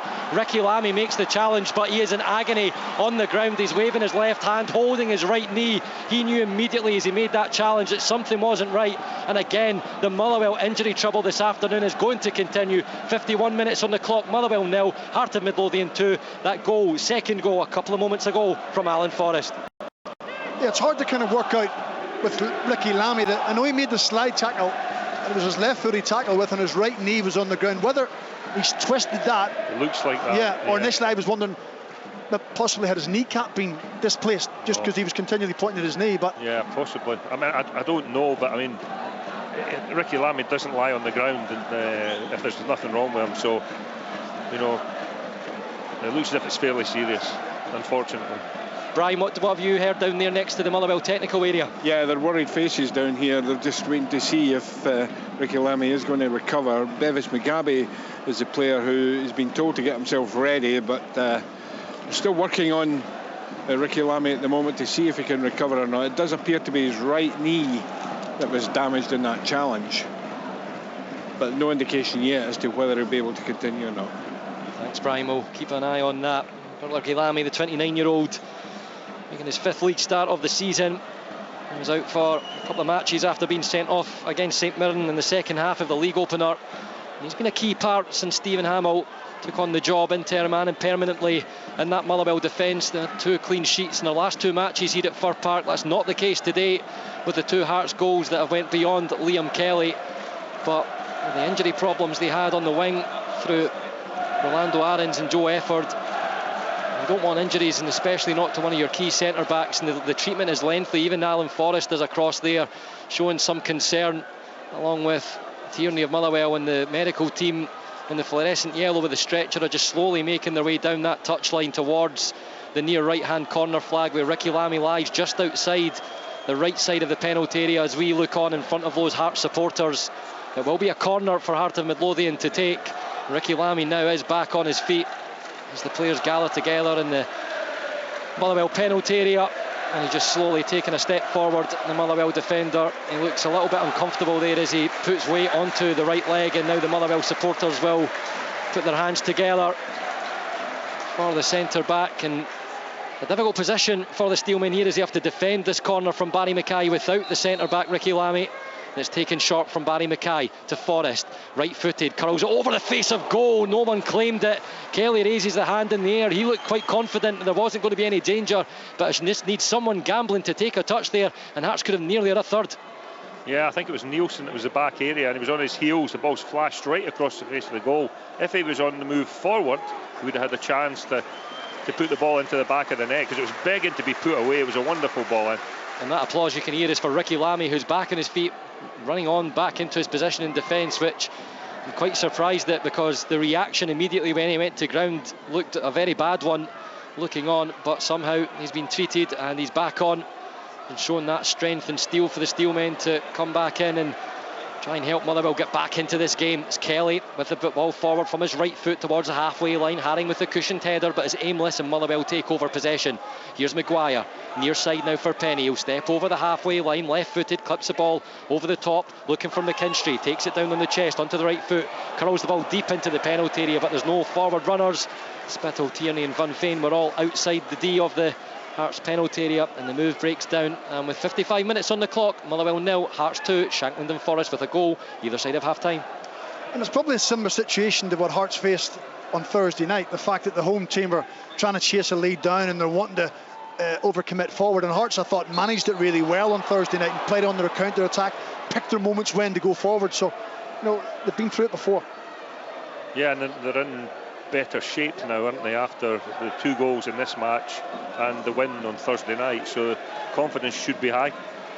Hearts free kick, Haring takes, changes his angle and gives it to Michael Smith, who's just ahead of our commentary position on the near side. Hearts right as they're attacking from left to right into their own supporters. Motherwell defending. Here's Shankland, clips the ball on for Keogh to continue down the right side. McKinstry does well to use his body. He's got a smaller frame compared to the Hearts player, but he managed to just do well to turn his body into position to take the ball, and now he's moving forward on the attack. It could be 4-on-4 here. Van Veen leaves it off for Tierney, stops the ball with the left foot, looks back to this near side, gives it to Van Veen. Plenty forward now for Motherwell. Van Veen onto the right foot outside the area, lays it off. Spittle turns onto the left. Hearts players just flying at the ball, trying to get any charge in to try and block, and Haring tries to release Shankland but gets that one all wrong as it moves to the right foot of Solholm Johansson. Here's Goss in for Tierney, centre of the Hearts half, turns onto the right foot, long range drive, that one's always curling away from goal. Craig Gordon confident, but the applause from the home supporters are a bit happier to see that kind of attack moving forward, which we saw in the first half, Stephen, from Motherwell. Yeah, it's, the second goal has knocked them back a little bit, no doubt about it. They felt as if they were in the ascendancy. They had that chance from Paul McGinn, and sometimes a goal kind of knocks you off your stride a little bit. And Motherwell have just got to now try and play their way through it. I mean, they've got, still 33 minutes to go in this game, plus potential injury time at the end of the game. So it's certainly not away from them. However, they will really want to get a goal, to take it back to 2-1 as quickly as possible. Form still on the side of the home team. Only lost 1 of their last 5. They've only scored 2 in their last 3 home league matches. And they really need to get a goal quickly if they're to find any way back into this game. That second from Alan Forrest has made it a little bit more comfortable for Hearts, but Motherwell will look to make it uncomfortable here. Van Veen, the run forward from McGinn. Halliday comes in, shields the ball on the slide in the penalty area, and it's Devlin who gets it away. Shankland comes short, nice first time pass there for Mackay. He'll look to be set away, but he can't get around Solholm Johansson. Now here's Goss, looks to this near side. McKinstry is one of the options, but the ball's more in between Tierney and McKinstry, and it's Michael Smith of Hearts who comes away with it now. Right-footed pass with the red right boot into Devlin. Under pressure there from Maguire. Devlin holds him off, finds the pass back to Nielsen in the back line. The big centre-back will now move forward. looks to the touchline. Forrest comes inside. Smith will go down the touchline. Forrest will look to take it around Goss. McKinstry comes sliding in. The two number 17s go at it inside the Motherwell half. Hearts still have possession though. Kingsley, and he's just pulled up there as he played the pass. The number 3, and he's down on the ground now. He's asked Andy Halliday to knock it out for the throw. Nick Walsh will go over and just check on him. And the medical team will now come on to give attention to Stephen Kingsley in the centre-back position. But probably just shows you an example of what this game's been like. Players injured all over the pitch, Craig. So much desire, so much heart. There's been a huge tempo in this match. It's been as good a match as I've seen for a long time, and including the game on Thursday night. These are going head to head here, leaving nothing out. Everybody's doing everything they can to try and win the game. I don't think I've ever seen though 5 or 6 players going down in this manner, where they just sit down on the pitch. There didn't appear to be anything wrong with Kingsley, but obviously there is something that's, unless he's maybe thinking half an hour to go, we maybe need a wee rest. Yeah, certainly looks that way. Still on the ground, so let's hand back over to Brian McLaughlin. We're having to use you plenty today, Brian. What's happening down there now? Yeah, there's certainly an injury to Stephen Kingsley. He was clutching his left knee. Now he's just recovered from a lengthy spell out through injury, and whether he's going to try and play on or not, I'm not sure. But Toby Sibic is ready to come on. Even Robbie Nielsen's asking what's going on down here. But yeah, Stephen Kingsley's gone off on the far side. Whether he can continue or not, he may give himself a couple of minutes, similar to Ricky Lammy, who looks now as if he's recovered. Bevis Mugabe now sitting back down once again. In fact, no, he's just gone to warm up again. Yeah, it's a bit busy down here. We'll come back to you, Brian. Thanks very much. As Michael Smith has the ball, Hearts restart the game. And Cammy Devlin now takes over just inside the Motherwell half. He loses control. Robbie Nielsen's just given some instructions to the referee. Feels that's been taken out of position, but the Motherwell technical area and supporters feel there's been a bit of delay from Hearts restarting too, so it's certainly all action down there in between. Brian, as Kevin Van Veen moves forward here on the right side of the penalty area, is waiting on the over that from McGinn, but he's shown a little bit too much to Barry Mackay, who is tracking back, and he'll turn it around for the throw to Motherwell just inside the line of the penalty area. And McGinn's lost that one as he was looking for Maguire. He's lucky to get another throw there. That should have been a foul throw. It slipped out of his hands. His hands were behind his head. Nick Wallen, the assistant. Is there such a thing anymore? There it is. Barry Maguire moving down towards the byline. Halliday keeping company. He turns and manages to stab it into the penalty area, but a good bit of work from Kingsley and Haring to shield the ball into an area where Craig Gordon can come and collect. And he'll roll it out to Lewis Nielsen on this near right side of the penalty area. Remember, Hearts in possession at the moment, going from left to right. Motherwell, the home side at Fir Park, going from right to left in their claret and amber home kits. Hearts in the away of white shirts with the maroon shorts. And ball forward goes out for a throw to Motherwell, halfway inside their own half on the near side. Ball thrown back to Liam Kelly. The scoreboard behind him reads Motherwell 0, Hearts 2. 61.5 minutes played at Fir Park. Nice ball over the top of the Hearts attack, looking for Penny. He was impressive in that first half. He's not been allowed to get forward as much as he was in the first 45 minutes. Penny will now pass the throw over to Goss. Forward it goes. Kingsley with the header. Scrappy in midfield. Goss loses it. Devlin takes over. Shanklin will run across the midfield area. The challenge comes in from Lammy. The ball will go back to the Hearts defence. Kingsley skips past Van Veen, can't get around Tierney, so he'll lay it off to Peter Haring. Haring looks to the right side. Forrest starts the run, looking to get in behind Penny. The ball bounces between the two. Forrest is there first, comes into the right side of the penalty area. Kelly sprints off the goal line and slides to the ground and takes that one into his chest and immediately rushes to the edge of the penalty area, looking for an option. He's not happy, there's nothing short on, so he will opt to throw it all the way out to that far touchline for McGinn. Solholm Johansson back to McGinn now. He turns in between two. He's dragged to the ground. Free kick awarded. Motherwell take it quickly. Looks like there's some activity down in the Hearts technicals area, so we will move over to Brian McLaughlin shortly. Here's Penny from McKinstry. Smith dives in, gets the ball out of it. McKinstry wants the free kick. The referee awards nothing. Forrest with the ball in behind the Motherwell defence. It's Shanklin, right side of the penalty area, onto the left foot. Lammy with the challenge. Devlin's coming in, right side of the area, right footed.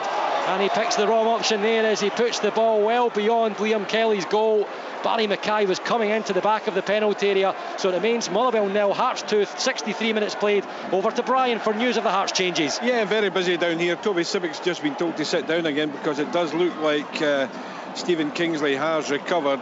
On the floor at the moment is actually Cammy Devlin. Now the board is going up. Coming on is definitely Stephen Humphreys just now. He's coming on, and Robert Snodgrass is also going to be coming on. Yeah, Cammy Devlin's game is over, and we'll just wait to see who Stephen Humphreys will be replacing. There may well be a change here as well as to who it is that's actually coming off. But yeah, Robert Snodgrass is coming on, making his debut for Hearts this afternoon. He will be replacing Cammy Devlin.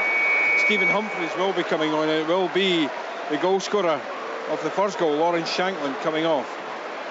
Thank you very much, Brian. There's some musical chairs down there as Robert Snodgrass comes on to standing ovation from the Hearts supporters who've been waiting to see his introduction. In the maroon, there'll be a white jersey today, and Shanklin will just go off for Stephen Humphreys to come on. And his first Hearts start in the league, lost to Livingston at the start of the month, was a late sub on Thursday, so the scorer of the first of the two Hearts goals goes off. He gets a hug from Lee McCulloch in the technical area, but there's still time for Motherwell here, 25 minutes just over that to get back in the game. And it's Liam Kelly with the goal kick. We'll have a look at how Hearts shape up. Penny will take over on the halfway line, forward for McKinstry, two creative players on the left side. Penny takes it again, but Snodgrass gets his first touch with the challenge. On this near side it breaks to McKinstry again in Motherwell colours.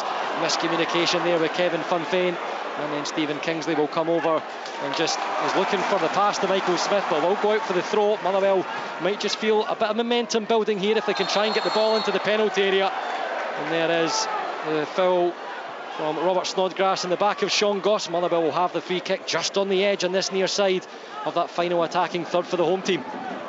Yeah, we're going to let Devlin away with that shot at goal, do you think? But did you not see his boot had came off? So he had the shot with his right foot. I didn't realise. And his boot was off. That's why he was sitting on the ground. He was tying his bootlaces. That's why the shot, because he was walking back pointing with his right foot. Goss fakes the delivery. Spittle with the right foot. It's high towards the back post. It's curling in. Lammy gets a touch across. Solly Johansson's there. It may break for Tierney. It's charged by Haring. Snodgrass gets a toe to it to send it away out for the throw on the far side. And that will get the Motherwell supporters going once again. They feel something coming here. It's Goss. Forward now. Can the cross come in? There's about 6 waiting for Motherwell if it does. There it is, over the top of the 6-yard area, above the head of Solholm Johansson. And it's now Spittle on this near side. Immediately delivers again. And that time, the player charging in looked to be Solholm Johansson once again, I think. And now the ball forward for Humphreys, who's up 1-on-1 with Ricky Lammy there, shoulder to shoulder. And the Motherwell defender gets the free kick from the referee. And now there's going to be a Motherwell change down there, Brian. And I think it's going to be one that the supporters are going to enjoy. Yeah, there's going to be 3 changes, believe it or not, for Motherwell. It does look like Ricky Lammy's race is over. He's going to be replaced, and Bevis McGavie is going to be the player coming on. You're absolutely spot on. Louis Moult is going to be coming on.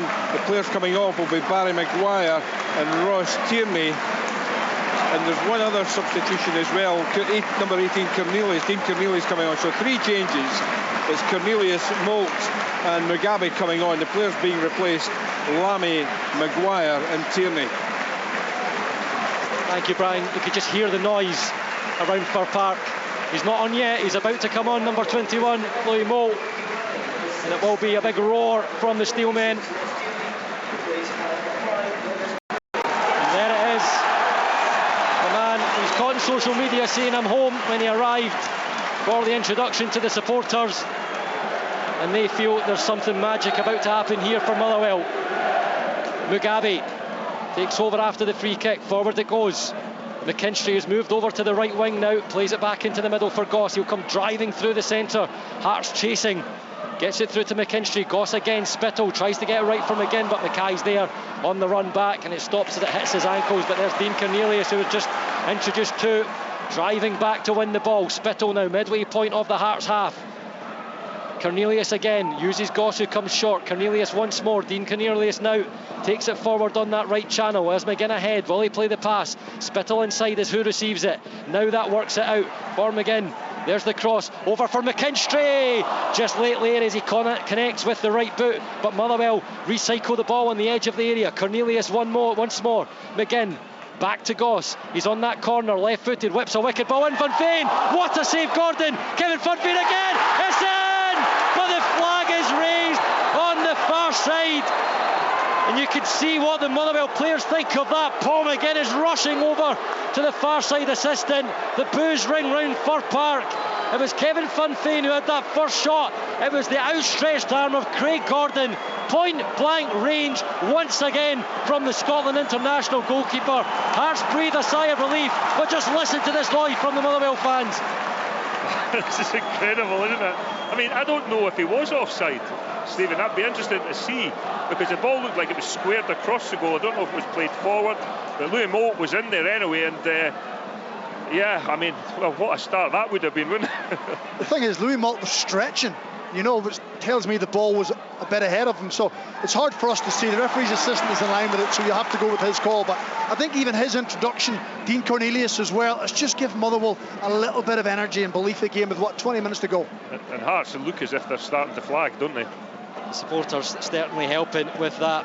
As the momentum shifting, Penny with the crossover, it goes over, and the referee accepts the appeals of the left back for Motherwell and awards the corner. There's not been many in this game, only the second for Motherwell this afternoon, 2 each way. And now Mugabe, Solholm Johansson will all join Kevin Funfain and Louis Moult, who are hanging around that 6-yard area. A huddle created now in the penalty area. The corner from the far side, whipped in on the top of Craig Gordon, gets a left hand. Spittle with the volley. Solholm Johansson gets something on it before it goes wide. Mugabe's there too. There's a stramash in the 6-yard area. Mugabe's there, he's claiming, he turns, hits the shot, blocked, claims again, nothing awarded. Heart of Midlothian clear. Penny gets the header up into the air. Spittle will hook it over his head as he's facing his own goal. Moult tries to make something of it. Haring steps in and picks up the loose ball. Keogh now sends it forward for Humphreys in a foot race with McGinn. Humphreys gets there first. McGinn uses the body and does well to turn and come away with the ball. And it's a Steelman once again who will come forward on the attack. Van Veen to the halfway line. Spittle now takes the first time pass. Back to Goss. He has a look left and right. Uses the left foot, clips it over to that far side. Motherwell right to left, shooting into their home supporters. Cornelius. Now Stuart McKinstry. Fakes the pass, drops the shoulder, turns inside, driving towards the penalty area. The challenge pokes that one away, and Alan Forrest will come away with it. Snodgrass takes over. Here's Haring. Smith on the right side. Haring takes a knock in the back, goes down. It happened in slow motion, and the referee has a view of that one, and he'll award the free kick to Heart of Midlothian. 70 minutes on the clock. Motherwell now, Heart of Midlothian 2. What a game. Yeah, it's been fantastic, it really has. I mean, there's intriguing elements in it as well, but I'll let you carry on, Stuart. Hearts move forward. Humphreys on the right side. Forrest moves in towards the penalty spot. Humphreys shifts the ball into his right foot towards the byline. Solholm Johansson is strong, and the referee points for the goal kick for Liam Kelly to take. I'll come back to you, Craig. Yeah, I'm just interested to see how Hearts manage this now, because this is only going to build to a crescendo, isn't it? Motherwell fans are right up for this. The players are doing excellently, and Hearts are going to have to be really good to see this out. McKinstry looks for the forward run of Cornelius on that far side. That's just how far the ball went forward in that short time. Craig was speaking there, but there's another Hearts player down. Nick Walsh will go over. The Motherwell fans are furious, but there's more activity down in that Hearts technical area. So once again this afternoon, over to Brian McLaughlin. Yeah, we're still not sure who'll be coming off, because Stephen Kingsley was indicating he was okay a few moments ago, but Toby Civic is ready. Nathaniel Atkinson is also ready to come on, but it's visible. You can see that the Hearts players are physically failing at the moment. Thanks, Brian. Motherwell move forward again. McKinstry on that far side onto the left foot. Low cross cleared away by Kingsley. Mugabe steps into the Hearts half to header the ball forward. Here's McGinn. Slips a lovely ball through for McKinstry, but Kingsley sees it there first. McKinstry makes the challenge. Claims for the corner. Goal kick awarded for Hearts. And for Craig Gordon to take. And Craig Gordon in no rush here to get the ball down on the spot for the goal kick. As the boos start to ring round, he uses the experience and takes it quickly, but Hearts are about to make those changes, as Brian said. Toby Civic and Nathaniel Atkinson about to come on. And Hearts' job now is to try and break things up. Don't let that Motherwell momentum build. I think they've got enough experienced players out there, I think, to be able to do that. But you know, there are two strikers now up front for Motherwell. I can see the ball going more direct than it has done previously as they get closer to the final whistle. And those two look dangerous, they really do. And that'll be the partnership that Stephen Hamill has his sights set on between Louis Moult and Kevin Funfain, as the Substitutions made. Andy Halliday, Barry Mackay going off. And Andy Halliday feels like he plays everywhere these days. Second striker a couple of weeks ago for Robbie Neilson. Pushing up through the midfield on Thursday night. Back to left back with the injury to Alex Cochrane in the first half this afternoon. Toby Sibic on to take his place in the defence. Nathaniel Atkinson. Looks like a back three, I think. As well. Sure. And Hearts will restart with the goal kick. Just about a half hour played in the second half at Fir Park. Motherwell 0, Hearts 2. Goals from Lawrence Shankland and Alan Forrest, just as it was on Thursday night in the Latvian capital Riga.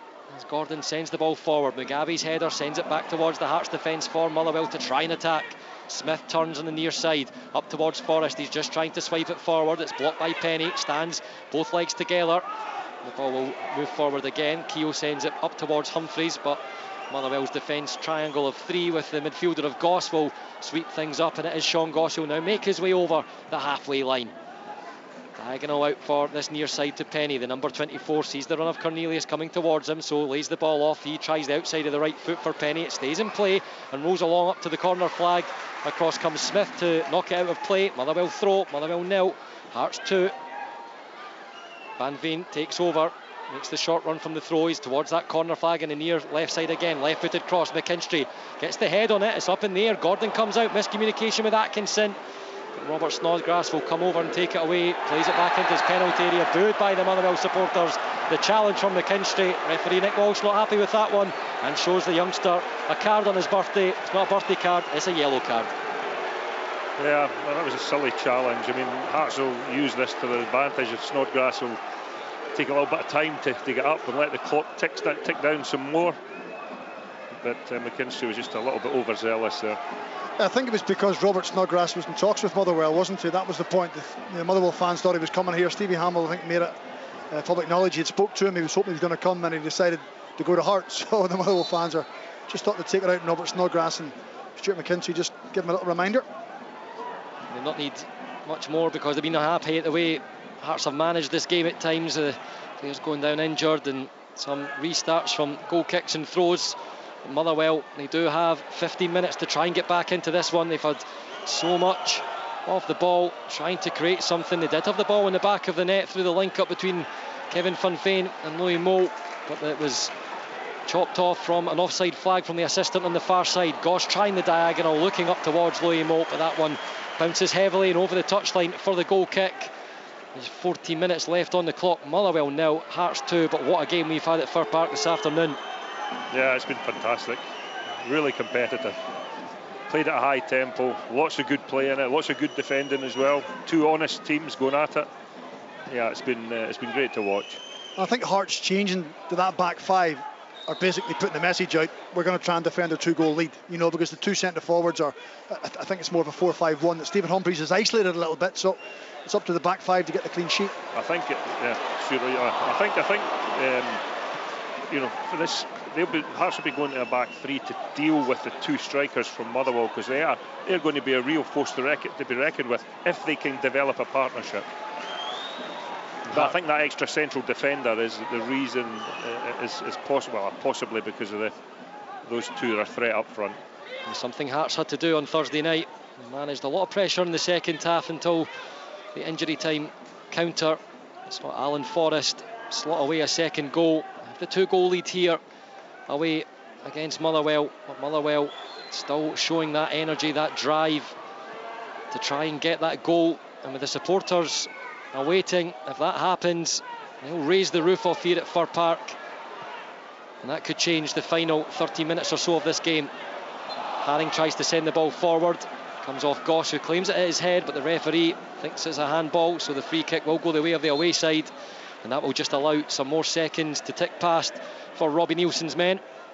Yeah, it was Bibas Mugabe had the ball. He's trying to play a straight ball into the feet of Louis Moult, which is ideal for Hearts. They want straight balls played. I always think that favours the defender. Just try and move the ball a little bit quicker.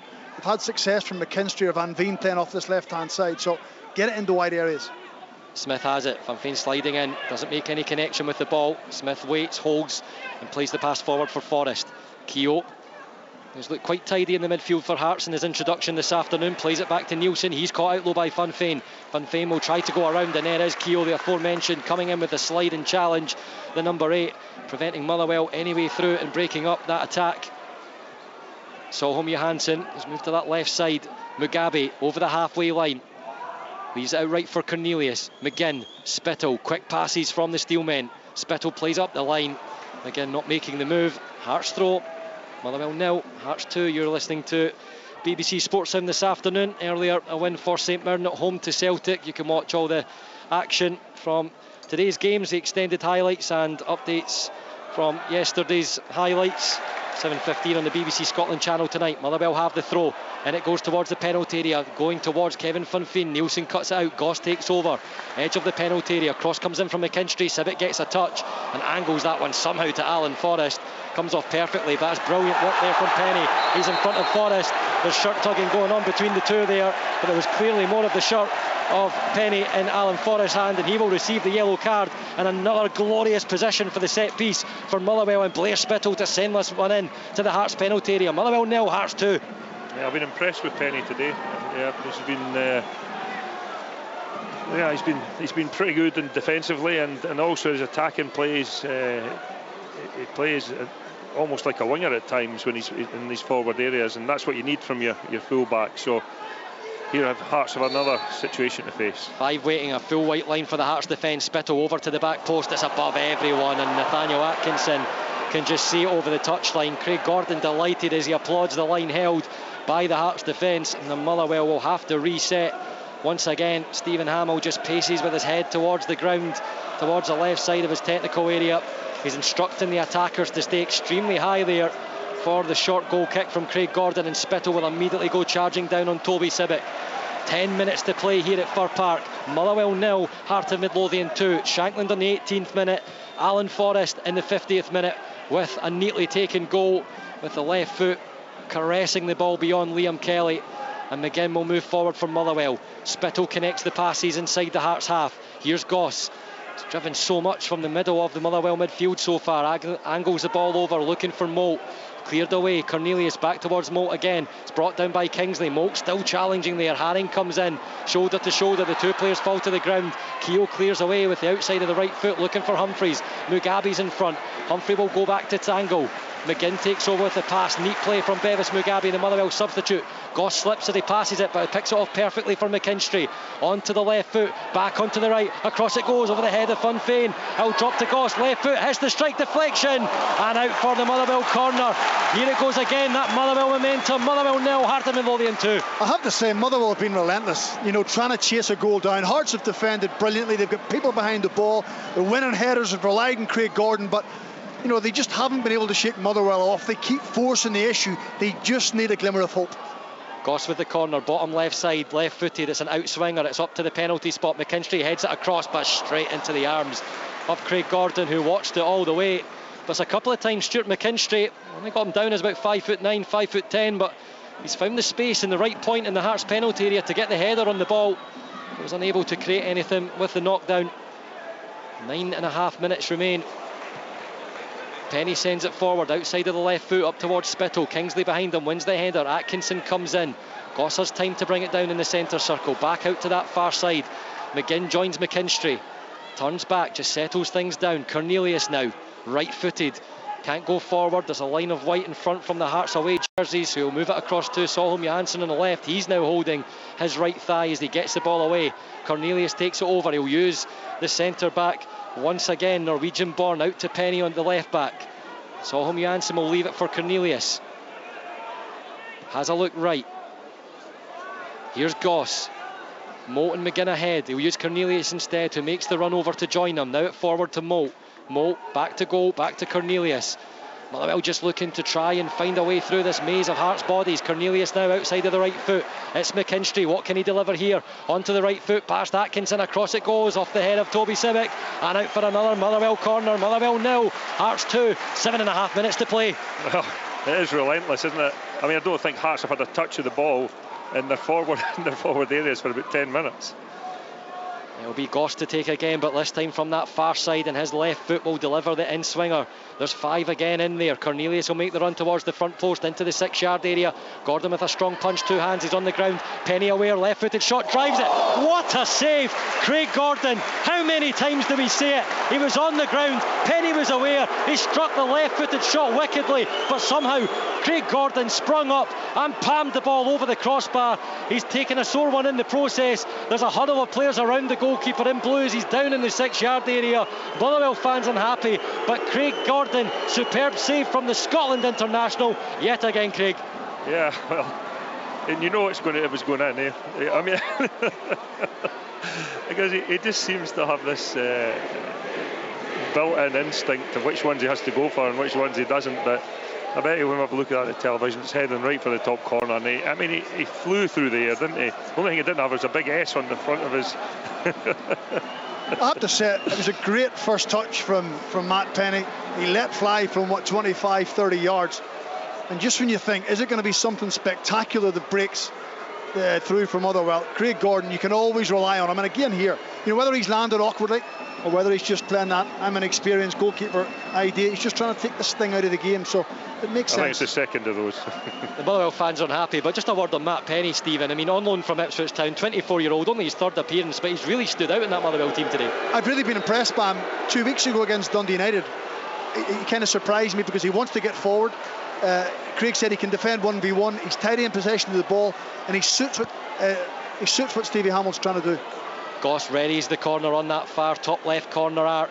The assistant just stands in front. Nick Walsh wants to have a little bit of a conversation with the Hearts medical team, who've finished attending to Craig Gordon, and the corner needs to wait until the medical staff are away from behind the goal. Goss raises the right arm, left-footed, in-swinger towards that near post. Strong header away by Humphreys. It'll drop to Penny in a similar position. The cry is shoot. He does so. Off the crossbar. No! Right into the hands of Craig Gordon. Well, that's why you listen to your supporters.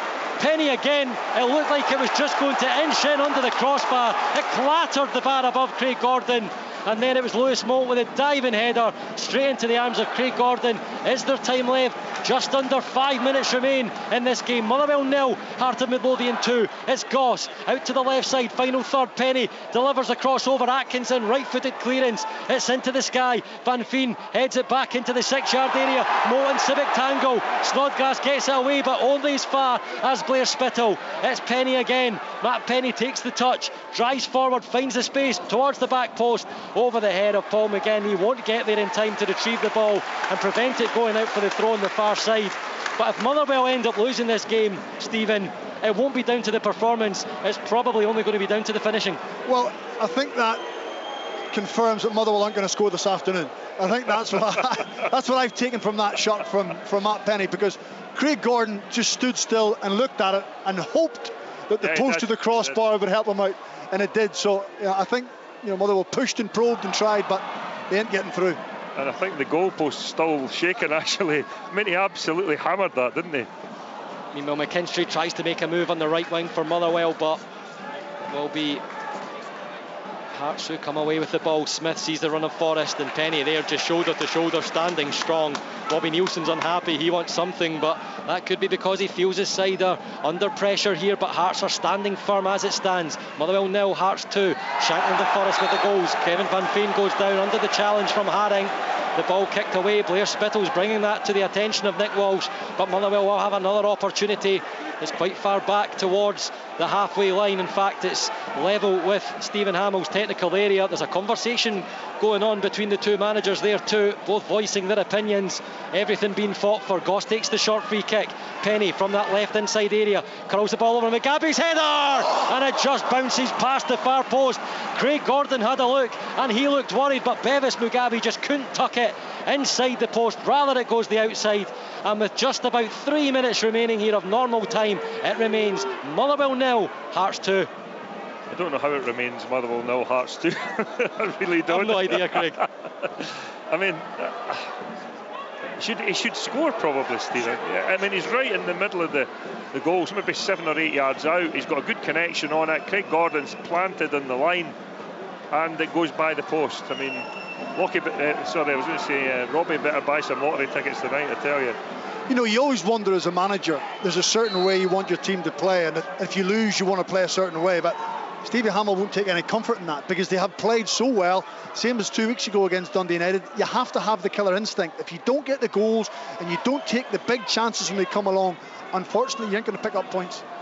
Yeah, playing well and losing's the worst way of losing, isn't it? Yeah, it's horrible. You could feel the frustration around the Motherwell supporters at the moment. They know that clock is ticking down. Penny has the ball in his hands for the Motherwell throw. Takes it back to Solholm Johansson, back to Kelly. He'll look long. Humphreys charges down and he continues a sprint over to the far side of the pitch. He's really clocking up the numbers there as he tries to bear down on Mugabe. Forward it goes to McGinn. Cornelius will make the move forward, but instead it will have to go back into that Motherwell defensive line. Goss drops in between the two centre backs, now into the centre circle. Clips the ball over with the left foot to the right side. McGinn waiting on it dropping, but Atkinson was aware and he'll try to charge forward, but he's done a little too much there. Loses out. Goss takes over. Forward is the pass. McGinn can't get there. It's a Heart of Midlothian throw. Just about 70 seconds remain in what has been an enthralling, entertaining match at Fir Park. There'll be no consolation from Motherwell if the scoreline remains the same.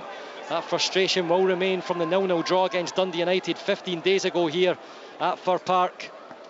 Hearts have been clinical with the chances that they've had, and it's been one of those experienced performances after their midweek exploits on Thursday in European action. Peter Haring just settles the ball down on the edge of that Motherwell final third.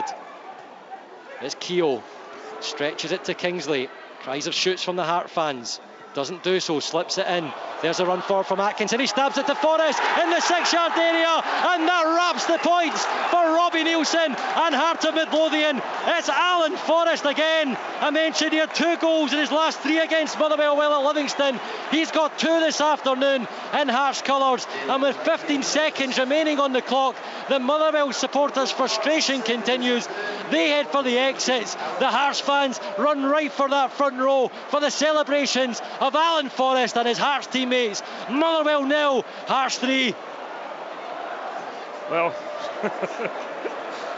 this is the way the game was going, wasn't it, Stephen? I mean, Motherwell just couldn't score, whether it be Craig Gordon pulling off wonderful saves or hitting the woodwork. But and this often happens in football, doesn't it? You know, Hearts have been defending. They get one break late in the match, and I need to say it was a good goal. It was a good goal. It was well constructed again, and Forrest did really well there to finish it. But a great pass inside the full-back, ball across the face of the goal, and there was Forrest just to tap it home.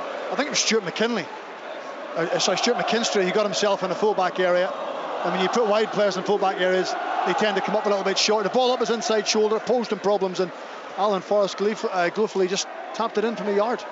Final minute, Alan Forrest, just as he did in stoppage time on Thursday night in Riga. And what a start he's had to his Hearts days as well. A key addition. You know that from his time at Livingston. The Hearts supporters in full song now. They've found energy again from that European experience on Thursday night. Robbie Neilson applauds as Motherwell switched the ball from the far side to the near side. Still looking to cut through. I believe there's going to be quite a chunk of added time at the end of this one. 6 minutes, in fact, have been signalled as Goss turns in the middle of the Hearts half. It's cleared away by Neilson. He's done another strong job in the Hearts backline again this afternoon. Hearts who didn't have a clean sheet, they're aiming to get back-to-back ones here. But Louis Moult looking to change that in the penalty area. Keogh comes across and Civic manages to clear Snodgrass with the layoff to Haring, and it'll go out left now for Humphreys, who's moved into that channel. Haring will continue the run forward, keeps continuing here, takes it on the right foot. The yellow boots, he has options right, but Mugabe misses the challenge, and now it's Solholm Johansson as a Heart striker, tried a little too much there, and now Van Veen will take over on the left channel. He's bursting over the halfway line, relentless Kevin Van Veen. There's a clip from Michael Smith. The yellow card will once again come out of the pocket of referee Nick Walsh. Motherwell will have the free kick. It's Motherwell 0, Heart of Midlothian 3, deep into injury time. Yeah, I think Michael Smith was angry at Humphreys there. Humphreys had an opportunity to release the ball to Forrest, and Forrest could take the ball into the corner and see the game out, or at least waste a minute or so. But instead they're defending a free kick again. Will be Spittle and Goss to stand over it. Goss with the left foot is low, and it doesn't get past Humphreys, who can send it away with the diving header, and it will roll past Robbie Neilson in the Hearts technical area. Sean Goss will go to retrieve. Liam Kelly's come up to the midway point of the Motherwell half to allow the outfield players to remain forward in the Hearts half. Goss with the left foot, high up to that far side. The Motherwell supporters line up in that stand opposite to make their way for the exits after another frustrating performance at Fir Park. Frustrating in the way that they've put so much into this game. They've had their opportunities but just couldn't put the ball into the back of the net. Well, officially, because it was sent into the back of the net by Mo earlier on in the second half, but the flag raised by the far side official for offside. And the game at 2-0 at that point. It would have been 2-1. Hearts kept at it and broke forward with 15 seconds to go for Alan Forrest to slot home from the 6-yard area beyond Liam Kelly again. And that Motherwell defensive record under Stephen Hamill has changed a little bit. Even though they had the 2 clean sheets here back to back in all competitions, conceded 3 this afternoon. As Mugabe sends the header forward from the Craig Gordon goal kick. McKinstry swipes at it with the left foot, no contact. Keogh puts it into the air. Humphreys tries to bring it down. Snodgrass is also there. He wins it on the touchline. He'll go running down the white paint, and there's the challenge from McGinn, and the yellow card will come out for experienced domestic defender. You know, Stuart, those people will look at the scoreline here. I think, well, there's a comfortable victory. It's a comfortable victory for Hearts, you know. But also, you know, how many yellow cards has there been in the game, Stuart? I've lost count. You're talking 7 or 8, but it hasn't been a nasty game. It's been competitive, though, hasn't it? It has been, but there's been no intentional tackles or poor tackles or anything. But you know, maybe Nick Walsh has been a little bit picky on some instances, but you know, it's been how we want to see our game played. 2 teams going head to head. And Motherwell will be fine this season. You know that, I'm certain of that. This is the first time I've seen them live, but I've been really impressed. And I think the addition of Louis Moult's only going to help. Stephen Hamill can only imagine what he'll be feeling in the post-match interview. You could hear what the Motherwell fans are feeling at the moment. They're frustrated at their own side at the moment, not restarting quickly. Make it about a minute or so of that added on time left. Kevin Van Veen will bring it down with Louis Moult trying to get on the end of it. The ball will break to Forrest. He puts it through the legs of Penny, and it buys him a little more time to make a decision. The pass is to Haring. Smith now taps it forward. Haring looks to get there, committed in the challenge, and he gets full contact with the shin, it looked like, or the laces of the boot. It makes a noise as the ball goes forward to Kelly, right-footed. He'll go diagonal to this near side for Spittle. He gets the header on it, but it's only back to Peter Haring in the middle. Again, forced to ground, but manages to make contact, and Nielsen's clearance is off target, and that will go out for another Motherwell throw. The Hearts supporters again find their voice. There was pressure on as they were going into that European game on Thursday evening in Latvia, but how 3 or 4 days can change the look of things, as they're looking at back-to-back clean sheets after only getting the first since 30th of April last season on Thursday night, and scoring as well. Penny now. Will that change over? Kingsley brings it down. It's there for Cornelius. The block from Kingsley makes up for the mistake in the penalty area, and he takes the pats on the back from Keogh and Sibbick. He didn't like that one. He's shaking his head at himself, but somehow again Hearts managed to keep that clean sheet intact. Yeah, I mean, it is one of those days for Motherwell. We can't even get a consolation goal. Is there one final part of play? Goss with the corner, far side. Everyone in that box apart from Liam Kelly. Gordon comes over, takes it out of there, and the whistle blown by referee Nick Walsh. It's a quite subdued moment from the whistle for those Motherwell supporters, but when they look back in this, they'll appreciate the effort and energy that was put in by the players on this performance. They had their opportunities, they just couldn't score them. It was Lawrence Shankland who started the scoring, just as he did in Riga on Thursday night after 18 minutes at the second opportunity, putting the ball beyond Liam Kelly. And Motherwell had a few chances. Kevin Van Veen and Paul McGinn couldn't make clean contact to trouble Craig Gordon. It was 1-0 at half-time. Somehow Motherwell hit the post twice in quick succession. Paul McGinn looked like he had an empty net. He couldn't roll it in. Motherwell, well, after that, it was Alan Forrest who managed to break forward in a neatly worked goal, putting the ball beyond Kelly as he caressed the ball into the bottom left corner. Van Veen Mo intervened. Mo thought he had a comeback goal on his second debut for Motherwell, but it was ruled out by the assistant, who raised the flag. And in the 90th minute, Hearts countered right up the left-hand side. And in the last minute again, who else but Alan Forrest was there to stab the ball beyond Kelly into the net. A frustrating afternoon again for Motherwell, but Hearts and Robbie Neilson will be delighted. An experienced performance after their European adventures. It finishes at Fir Park on the Sunday afternoon 3 p.m. kickoff. Motherwell 0, Heart of Midlothian 3.